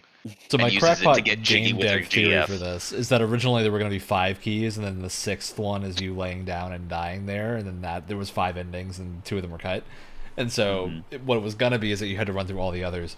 I don't know if that was ever actually the intention, but that's exactly how I would read this type of situation. And the reason I do that is because I think it is that you went through all of the loops, died, your Elsters died, and that's where they're all collected on these little pedestals. And then when you find the lily and you put it there, that completes whatever was going on and satisfies whatever crazy eldritch magic brain resonance is going on. To actually somewhat resolve the situation.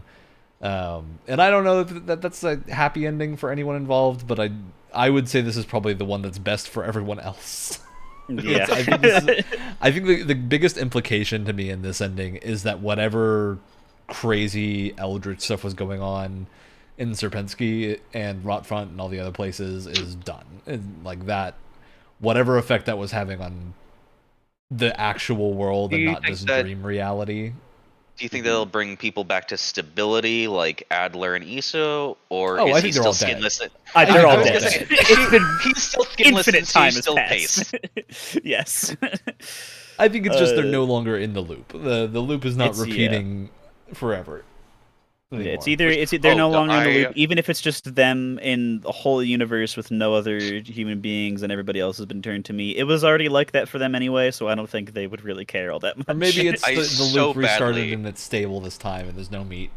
But that's I Yes. so badly The wanted vegan to loop. Google for myself, but I stopped short because I didn't want to spoil anything. If you could save Issa from turning into goop in Nope. the bookshop, Nope. nope. canon Nope. event, baby. No, she's dead already. Yeah, Issa's not literally. real. The Yes. hot take, Issa Issa's never dead existed. before the story. Yeah. She's Oh, one of the Issa is a characters- person with a name who did exist. Yeah, but Well, she before was the dead story starts, well she's before. dead. Yeah. Yeah. You're in but she would be a Sierpinski. part of someone's gestalt's memories about the. So it's all it's layers on layers on layers.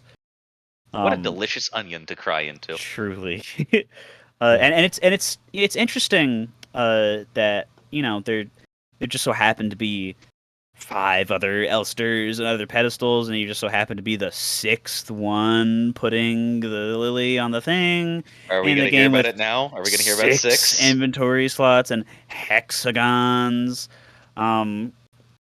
So I don't know. I don't know what any of this means. But God damn it! when things repeat, in a game like this, in any piece of art like this, when repetition happens, you have to assume that there's some sort of purpose behind it. Whether it all means something in the end, or if it's just the creators trying to bring attention to something by having something related to it appear over and over and over and over and over again. And especially a game about cycles, you would think that this would be on purpose. So there's a lot of symbolism revolving around the number 6. The logo of the game, as well as the artifact, which are the same thing, are some sort of hexagon. All over Sierpinski, of which there are 6 floors, there are things in the environment that add up to 6. There's 6 locked doors in nowhere. There's 6 moon phases to open the final door. There's 6 safes to be opened. The Rotfront station, where you get the radio, is Station 06. There are 6 inventory slots. There are 6 guns: pistol, revolver, shotgun, flare gun, rifle, SMG. 6 also appears to be represented in the form of 5+1, as if it is incomplete or separated by just one final unit. Even with the 6 symbolism, there are only 5 endings, counting the fake out, leaving the secret ending to purposefully feel incomplete, showing that the cycle can never end, is one interpretation. Oh my god. In nowhere, out of the 6 doors, only 5 will end up actually opening, the one with the symbol of infinity remaining forever closed. Symbolism of the tarot is also brought up multiple times, even showing up in a puzzle towards the end of the game. The 6th card of the major arcana is Lovers, which I think needs no explanation. Numerology relating to personality of the number 6 claims that the number 6 is representative of love and devotion, to the extent that 6 may let themselves be taken advantage of or hurt themselves in their devotion to who they love. In real life, there are only 5 versions of the Isle of the Dead painting, which keeps popping up, done by Backlin, followed by a response piece that he painted called Isle of Life, 5+1. Wherever a 6 may appear in the symbolism of the game, I believe that the 5+1 separation represent that as 6, the whole will never be complete until Elster and Ariane are together again which possibly may never actually happen. So listen, when the same thing keeps happening, it's got to go somewhere. It's got to go somewhere. Would you, Brett? Would you describe this as the tendency in humans to recognize patterns in certain places? Possibly. Interesting that you would bring that up. That has no relation at all to what we're talking about. I can't think about how that would relate whatsoever. But yeah, it's like I finally, because that's the thing with Silent Hill, the games that people want to talk about have been out for like 20 years. So all the information is already out, all the theories are already there. What Signalis 20 years from now, that then the devs can start giving you concrete information, because that's what happened to Silent Hill 2 basically. Is enough time went by, and people started asking Masahiro Ito about things, and he was just like, "Oh yeah, I'll give you definite information now. It's the game's out on PS2. We can't make money off of it anymore anyway." Um, but until then, finally, now I'm able to theory craft like a schizophrenic person and just wring the number 6 completely dry, and just going to absolute strange corners of Wikipedia to get what I want, and just Tell me bending about the the deep rules. number 6 lore, Brett. Exactly. But I think that stuff is fun. It's a puzzle in and of itself beyond the game. And I think, as crackpot of an analysis as it is, you know what, it deepens my understanding of the game world, and it makes me think that the devs probably understood some of these things, considering the amount of other symbolism that is definitely purposefully there. Very well worded. Thank you. Let me see. I'm combing through. Yes, I wanted to find the Isle of the Dead section that I have as well, because that's Oh hell yeah! the painting that keeps appearing over and over, both in just like flashes on the screen and in the game straight up multiple places. Ariane paints a copy of one, and you like multiple keys can be found in one. It appears on different walls and stuff. So another repetition over and over and over again. Daitoten Incel, or Isle of the Dead in English, is a painting or series of paintings made by Swiss painter Arnold Bucklin that was specifically created to invoke the feeling of a dreamlike scenario. There are famously many versions of the painting done by Bucklin himself, and it is his most famous painting by far. Sigmund Freud kept a reproduction of the piece in his office. Lenin had one above his bed, and even Adolf Hitler owned one of the originals. It was famously stated by Vladimir Nabokov, a journalist, that reproductions of the painting could be, quote, found in every Berlin home. This ties into the themes of the game beautifully, the repetition and loop of creation and recreation and reproduction to the point where something has spread to the homes and minds of everybody all around.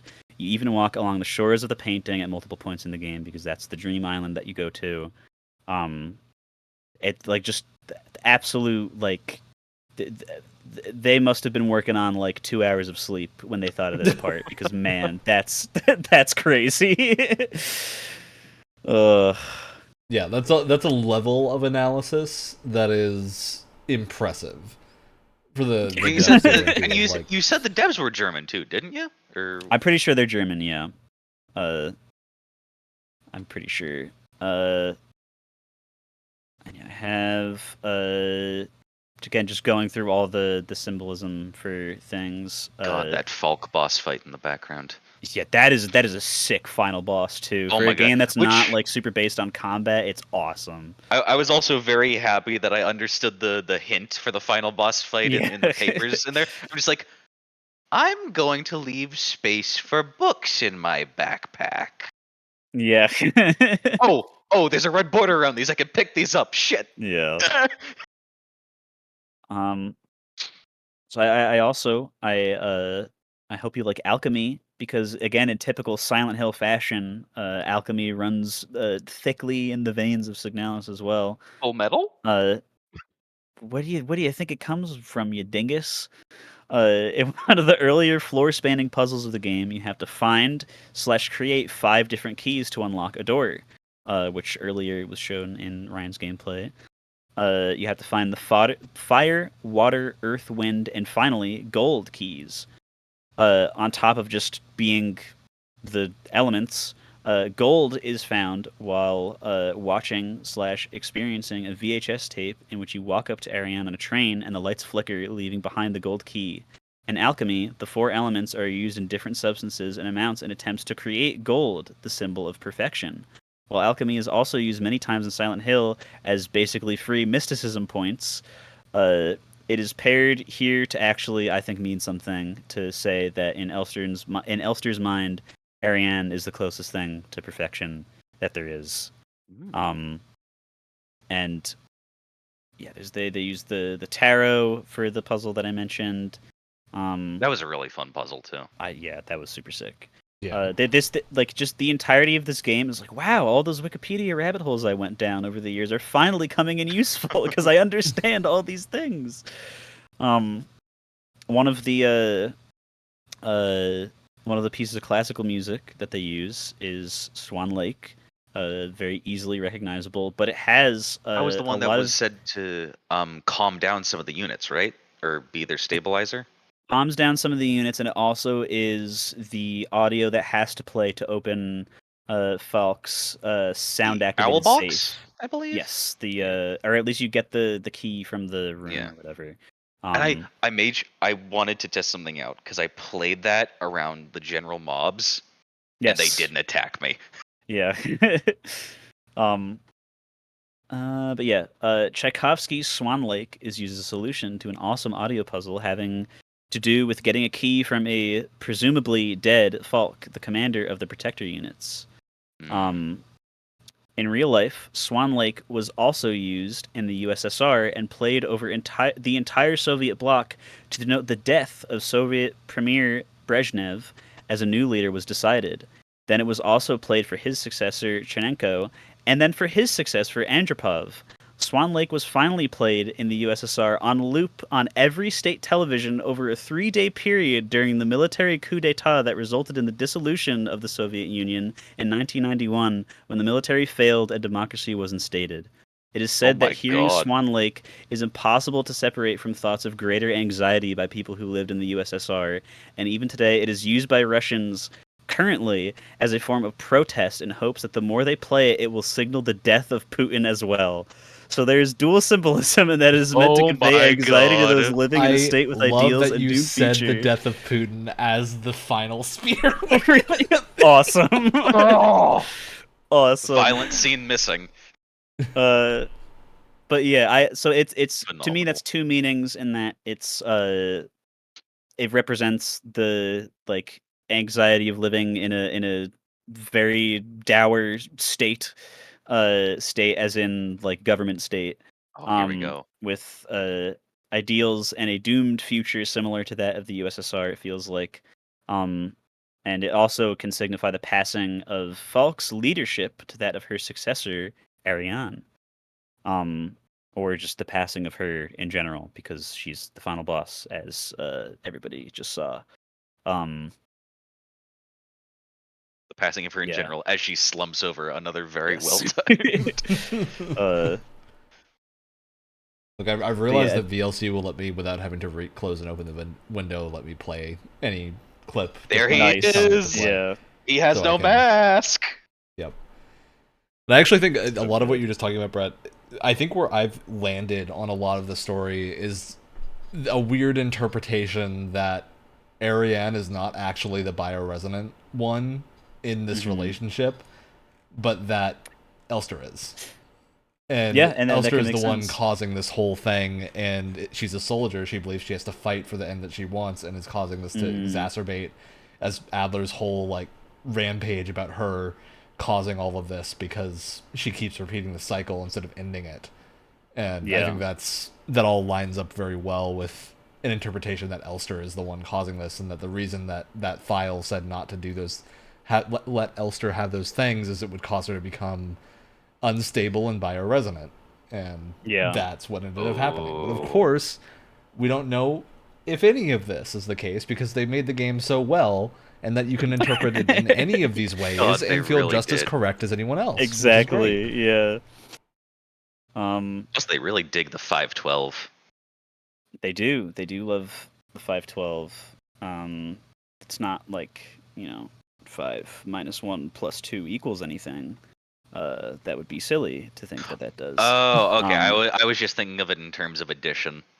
Well, yeah, it's stretching it, but all of numerology is stretching it to mean something that you want it to mean. So sorry, numerologists out there, but they've predicted the end of the world incorrectly for how many times now? So it's about time somebody says it. I'm just trying to look at what else I had that hasn't been touched on for towards the bottom of the berg, the meatberg. I have a list of references that I picked up on. I don't know if you guys picked up on any other ones. Let's hear but them. I know we've mentioned some already, so we'll just go through. Goshen Shell, King in Yellow. Signalis definitely wears inspirations on its wrist for all to see. Elster starts the game looking at herself in the mirror in a dirty public bathroom, just like the beginning of Silent Hill 2. Going through another female character's suffering brought on by cosmic horror and disease is a fusion of Silent Hill 1 and 2's Otherworld segments, because those are what happens in those games. When Issa's just having a fun, wacky little time with her knife, that's very emphasized. That's very reminiscent of Silent Hill 2's cutscenes with Angela, whose defining thing that she's holding is her knife because she's debating whether or not to end it all. And Issa's death is very reminiscent of Lisa's death in Silent Hill 1, where that's the famous cutscene of the lady with the nurse hat and the red coat just desperately clinging to the main character while she just melts and turns to blood. Very familiar. No. Question about possible references, because I don't remember all of the Issa scenes. Was there anything with a scene with her and Adler where she was behind a door, possibly similar to The Shining? Because we have the carpet from there, but I don't know if we have maybe. I don't know. Door bits as well. There was definitely no "Here's Johnny" bits. No, yeah. But I know he was stalking her through his office. I think someone's office that has a bunch of pillars in it, and she was hiding behind one of the pillars, and he was walking around with the large caliber rifle that she stabs him in the attic. The iconic carpet from The Shining can be seen as the floor at one point in the game. Ariane's room being accessed through a hole in the wall is straight up crawling through the hole in the wall in Silent Hill 4: The Room. The iconic red save screens and red squares from the early Silent Hill games are all throughout the game. And also something that I found very fun. I don't know if any of you guys went into the save screen and left without saving. Yep. Because if you do, the screen goes red and it says "You'll regret this" and slowly fades away. It's all right, Jesus Christ, I'll save then. My God. And when Elster fails to open the door on the Penrose and ends up tearing her arm off in the process, it's almost the exact same frame-by-frame equivalent to the scene in the original Ghost in the Shell, and Major does the same thing. And that's all the ones that I have written down. But listen, when it's not Family Guy, referencing things can be pretty cool, and I wish more things did it. Because it's already clear that it was already inspired by all these things in some regard, but just seeing it pop up basically between the lines is very cool to see. It's like a cool little nod to the people that already have seen those things and kind of get it without having to watch a top 10 references in Signalis YouTube video to get them from somebody else. Watch Mojo. Never. Please. All my other stuff is just about aspects of gameplay and things like that. So unless you guys have any other deep, I think there's probably some Evangelion shit you can pull out. Definitely, especially with the red. With the red and the spear, the Lance of Longinus stuff. Yes. I think there's a lot of parallels, but at the same time, that's also most of those are probably just biblical parallels and not even just anything related to Ava. I think Ava just is the whole thing with this thing intentionally left blank and whatnot is a very Ava thing to insert in the middle of your game. I think it's a pretty clear reference, but yeah. No, I think this is a game that took a lot of disparate parts from other stuff and merged it into something that is greater than the sum of the parts. Yeah, for sure. Which I feel like is something that a lot of people set out to do. And even if the end result is like good, it's like, okay, well, this is good, but like a lot of people consider Evangelion to be like untouchable masterpiece. A lot of people consider the original Ghost in Shell to be untouchable masterpiece. Same thing with The Shining and the King in Yellow, stuff like that. But there's like to actually not just rip them off and handle them pretty successfully, I think, is it's a mark of quality and skill from the devs for sure. Um, yeah, I don't. I'm out of crackpot things. It's all just concrete Yeah. praise of the game from this point on.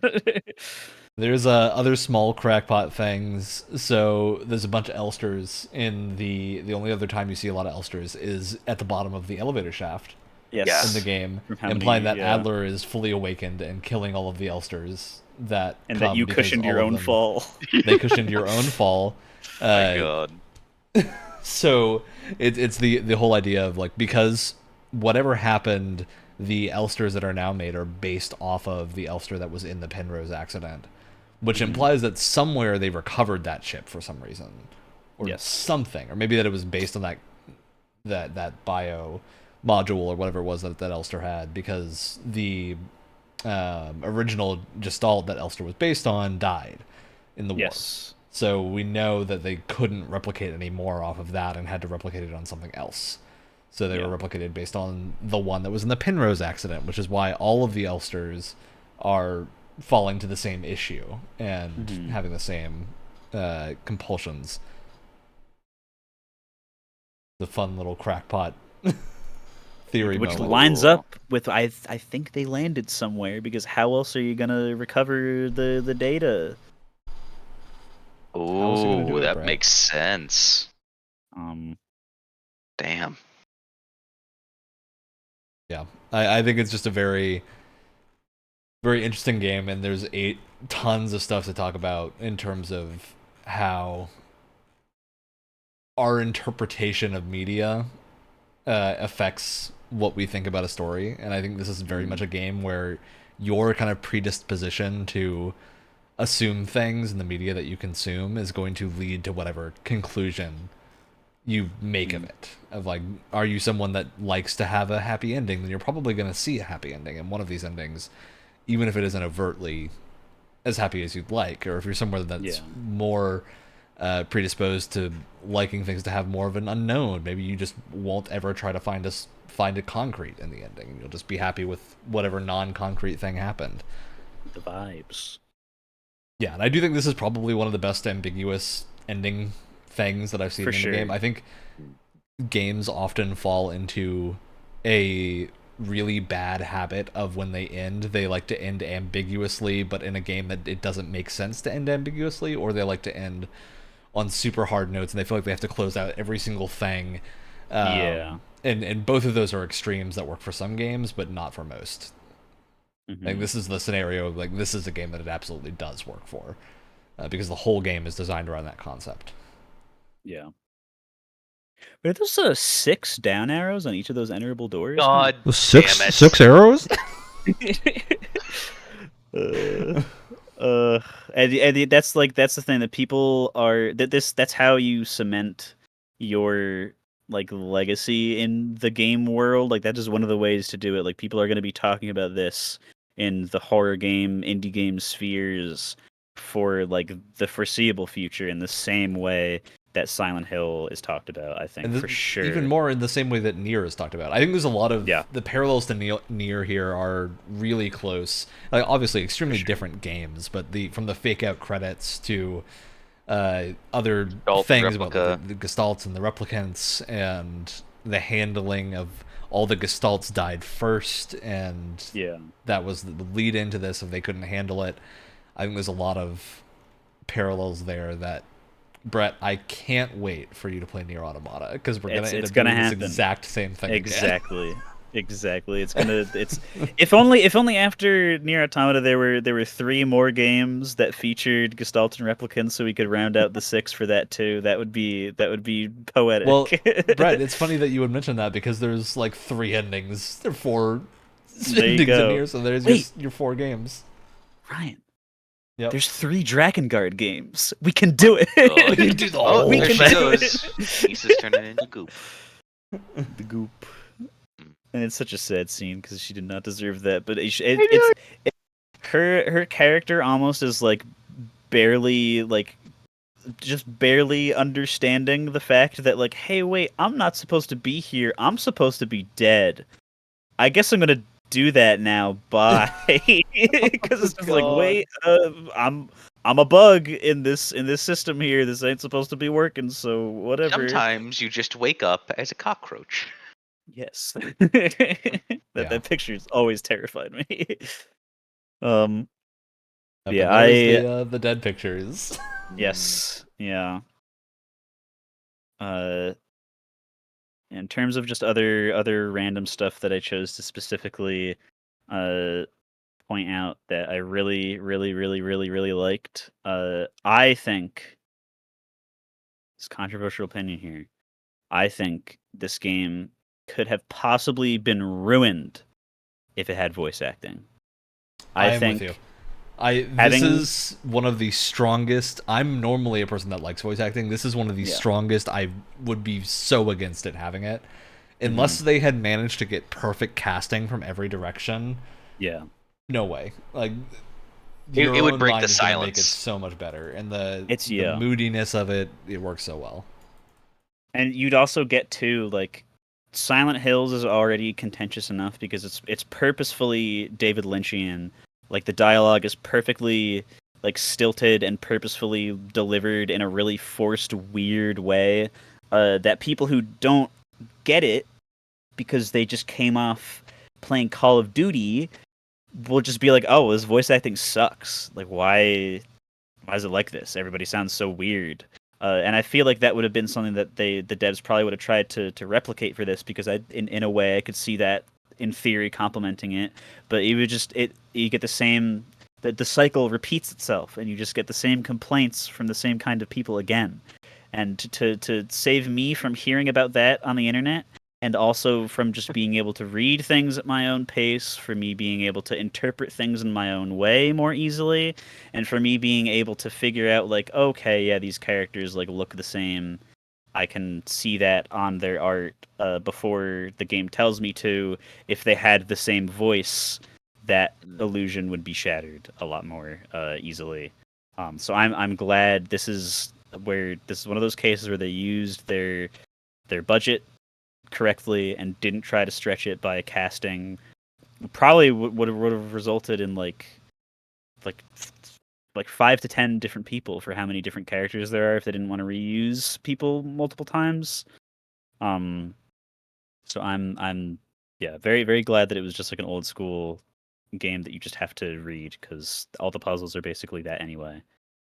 I'm also a really big fan because old school survival horror games aren't like this. This perspective for survival horror, just like puzzle game in general, is really like just good because it saves when you're making a game like this. You don't have to go through the effort of making like a crazy pre-rendered background to replicate the old like static camera angles or like that, and you can kind of make them very zoomed out and even lower fidelity than the lower fidelity art style, and you just get a whole room on a screen at a time pretty much. Or a whole hallway. So I will add, Brett, I would absolutely play. I don't know if it'd be a sequel or what, a spin-off, whatever the devs end up making next, even if it's not Signalis related. Sea of Stars?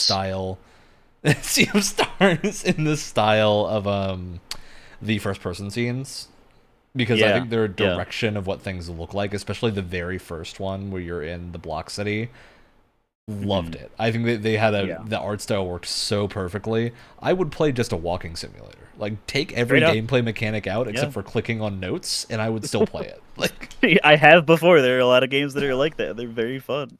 And I think they're actually, for the PC version, I'm pretty sure somebody did make a mod to turn the game into a third-person shooter, like normal third-person shooter. So that might be worth Wild. looking into, because it's Huh. also, if you pay attention to the way that shadows work, like yeah, they're zoomed out so they didn't have to be made into really like high fidelity models unless it's like a part of a puzzle that you have to zoom in on.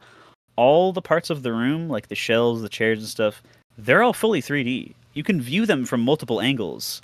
They're not like 2D sprites put on things. Like they're all fully rendered. So the third person like mod, even though it's just a mod, it doesn't look as crungled as it should. From just how the game Yeah, looks. it's real. I'm looking at a Yeah. bit of footage of it now. It's a pretty real crazy. thing. Oh boy. Like You it can doesn't clearly look tell there's no too ceiling, broken. but the rest of it works. Yeah. Just wait. Someone will put a ceiling there. Someone will flesh out all the models that are actually sprites, and somehow they'll turn God. into a completely different feeling game.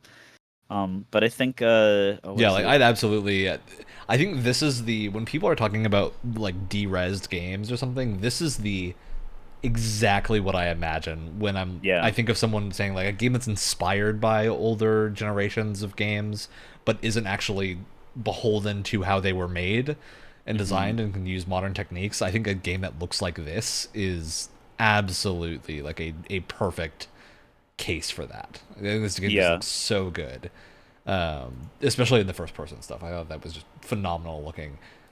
Same way that I think like we've talked about the DreadX games before, and Dread Delusion, and how those games look really good. And same thing with Lunacid, like that same like high quality art, low quality visuals on purpose. Like that's how you do it. Does Cruelty Squad count in that category? Yeah, I would. I think so. Yeah, yeah.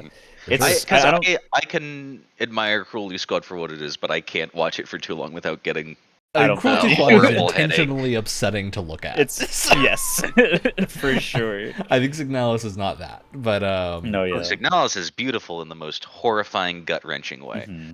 Yeah. Another one of the things that sold me on it like instantly is that this is visually, and especially with the character portraits, the faces and the cutscenes that are still 2D drawings and stuff, especially when like it's just like showing like there's just like no dialogue and it's just like a pained expression or something like that. Like this is like like a view when from the cryopod up at Elster. Yeah. Like I also mentioned, I love how you can tell exactly when I'm looking at notes. Yeah. While. Listen, you have to. When we do this thing, you end up playing games at a really weird pace because you got to write stuff down or read other shit. But this, like, when I make digital art, I've used a pixelated brush for the last since before college ended, and seeing a game like this is like this feels like exactly how I would want something to look if I had a hand in making it that was authoritative enough to affect the entire art design of something. Like this is like it feels like it came out of my brain for exactly how many things that are in it that I really like and how many just pieces of art direction that I already do without even having to have played this game. It's just so like how do they get in there? Get out. It's Get out of your head. So weird, but very awesome. And I really hope that that they make another game. Maybe not in the same universe, because in some ways I'm okay with this just being like a single installment. That's this, and the devs go on to make something different. But like genuinely, I really hope whatever they make kind of has the same art style. You know what I hope? They I really hope the next game it. they make is Elster and Ariane's Wacky Adventure. Oh my god! And it's a like early 2000s era mini game pack, and it's all just themed around them having a fun time. Yeah, it's like WarioWare. But like the majority of the games are like rhythm action dancing games. Yeah, they're all just very happy, and there's the entire time you're waiting to see when it's gonna go to shit, and then the credits is just a single red eye, and then you're like, well, you get some Yakuza karaoke. Yeah. And some then just rhythm the games slight just little won't work. Geiger counter going off at the end. And credits theme is Geiger counter music. Just going up. Yeah. All right. Well, we've gone through it. I think our opinions on this game are pretty clear. It's very worth playing. If you've made it this far and you didn't play the game, that's kind of astounding. I hope you didn't get lost in the gutter at some point. I hope you're okay. I hope you just survived that us journey. I hope us spoiling it didn't ruin it for you. Yeah, to some degree, spoilers can make you want to experience something for yourself more. But I feel like we did it's spoil mainly in the literally atmosphere everything. for this. Yeah, I guess we didn't. Hog. Yeah, if we didn't say anything about a puzzle solution, it was probably shown on screen in full. So yeah, there is cool puzzles. The whole moon phase puzzle thing, but the puzzles are very similar to the early RE games. They're not super connected to the story or anything. They're very much just a mechanics puzzle. They are themed of one's themed around Adler had an astronomy thing that he really liked. So the tarot cards are all moon themed and whatnot. And it's a cool theming, but it's also the puzzles. They're not that. The only puzzle that I got genuinely frustrated on because I can't read and I'm dyslexic as crap was the water one. Not the water one, actually. The furnace. Oh yeah, that makes sense. Yeah. I don't blame you for that. I can't tell what the up and down arrows mean. Yeah. This game requires reading comprehension. It requires math from the breaker box puzzle. If you've got dyslexia, get out. Oh, the breaker box puzzle was so fun. I was fun. Okay, what do each of these different symbols next to the things mean? Okay, that's add, that's minus, that's multiply. Yeah. It made me feel so smart. I wish I don't have the sketchbook that has it in it next to me, but I've shown it before on other episodes where I just made a whole just absolute the ramblings chicken scratch of a madman insanity. Yeah. It was just a whole page of just puzzles because the game it diegetically one of the posters on the wall or notes on the thing or whatever is write things down. If you didn't write it down, it didn't happen, and that's telling you that hey, if you want to have an easier time with the puzzles, don't want to have all that stuff rattling around in your head, you got to write this stuff down. And doing that for some puzzles made me just feel like I could do that for that page has a hexagon on it. For the rest of the game. So I did that for puzzles. I did that for parts of the map in Nowhere. Just different solutions for things. Oh. Back to the theming of things, writing it down didn't happen. Adler has a whole stint talking about his diary, where it's just why are all of these the same day? Yeah. He wrote it down and he realized. So, yeah, I think that's very telling. All right, well, we did the roundabout. Unless anyone else has something to say about Signalis, we're gonna move on to our typical end of the episode shoutouts. The last thing I'm going to say is that this was my game of the year last year for a reason, and it was the same year that Elden Ring came out. So those are the two things that is bottom of the line, all that needs to be said from me. I love this game so much. Yeah. This does feel like it was tailor-made for you, Brett. It's so cool. Yeah, this was a tailor-made Brett game. I don't know that it would have taken my game of the year last year. I gotta check what I actually did have as game of the year, but would have been very close. I feel like I've gushed way too much, or maybe not way too much about this, but all the most specific points have been hit already. So my shout out is to hoisin sauce. Okay. I'll go next. So Brett, we were talking about earlier voice acting and misunderstanding intentions, and voice acting that gets mocked for being bad even though it's good, and it's just a different intention with what the voice acting was. And I need to throw in the bat for Final Fantasy X's laugh scene. Oh man. Once again, I've said this maybe once or twice in the rest of it, but you go watch the person who voice acted Tidus. God damn that name. Tidus, yes. Get the name right. It's not Titus, it's Titus Tidus? would sound so much better, Tidus. but it's Tidus. And it makes sense with the what a ocean, the shame. tides, but no. That's awful. It's Tidus. What a bad decision. That was a bad decision. That's a decision I won't defend. The laugh The laugh is meant to be this awkward moment intentionally because he's showing Yuna that you can have fun by being awkward with your friends. And so it's meant to be terrible and bad, and it's very clear. And if you look at any of the rest of that game, it's clear that they are good voice actors. That scene was intentionally written that way, and everyone just looks at it without any of the context and goes, terrible game, bad voice acting. And look, you can call FF10 terrible for any number of other reasons. I don't think it's a terrible game. I think it's a very well done Final Fantasy. But please don't insult the voice actor who was just doing their job. He's just doing his job. Just doing his job. All right, Brett, what's your shout out?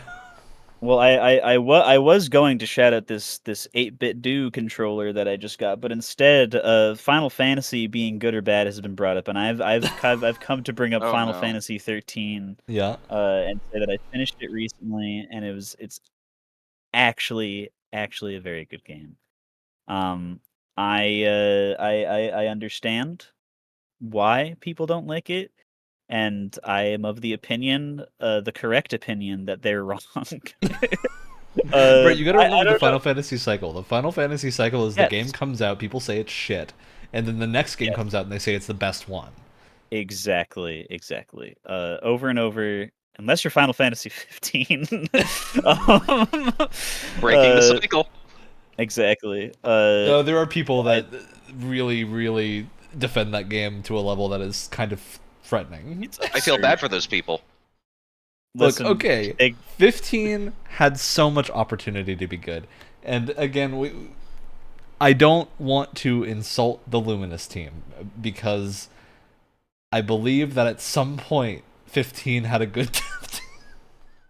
But by the end of it, we got Forspoken, and it's not good. And it, you know... Wow! Did I just destroy that dev studio with my mind? Wow! I do think Final Fantasy 15 actually would have been good if they had just decided a direction instead of changing direction 18 times during development, because the gameplay was fine. So they just needed to pick a direction and stay in their lane, but they did not do that. Yeah, and write a whole story probably would have been a good thing to But do I still am yeah. very, very happy that we got a game where you summon weapons and shoot them like arrows. It is very cool. Very cool class fantasy thing that no game tends to actually do. Alright, well, we've run the gamut of random topics at this point. We've spun off into a Final Fantasy debate. So it's the end of the episode. Oh god, we're the Final Fantasy podcast after all. Yeah, we'll see you all next time for some topic that we haven't decided yet, and then a Game Pass Games Club, and then we'll vanish into the ether as all of us are playing Armored Core and Starfield for eternity. Or moving. or all sorts of other things. So, see ya next time. Goodbye. Oh. Ha ha ha! For a second, I was like, "What the hell is going on?" Doing the tease laugh. There's that, and then there's the part in Kingdom Hearts where they get Sora, they tell Sora, smile, Sora, smile, and he just goes like at the camera.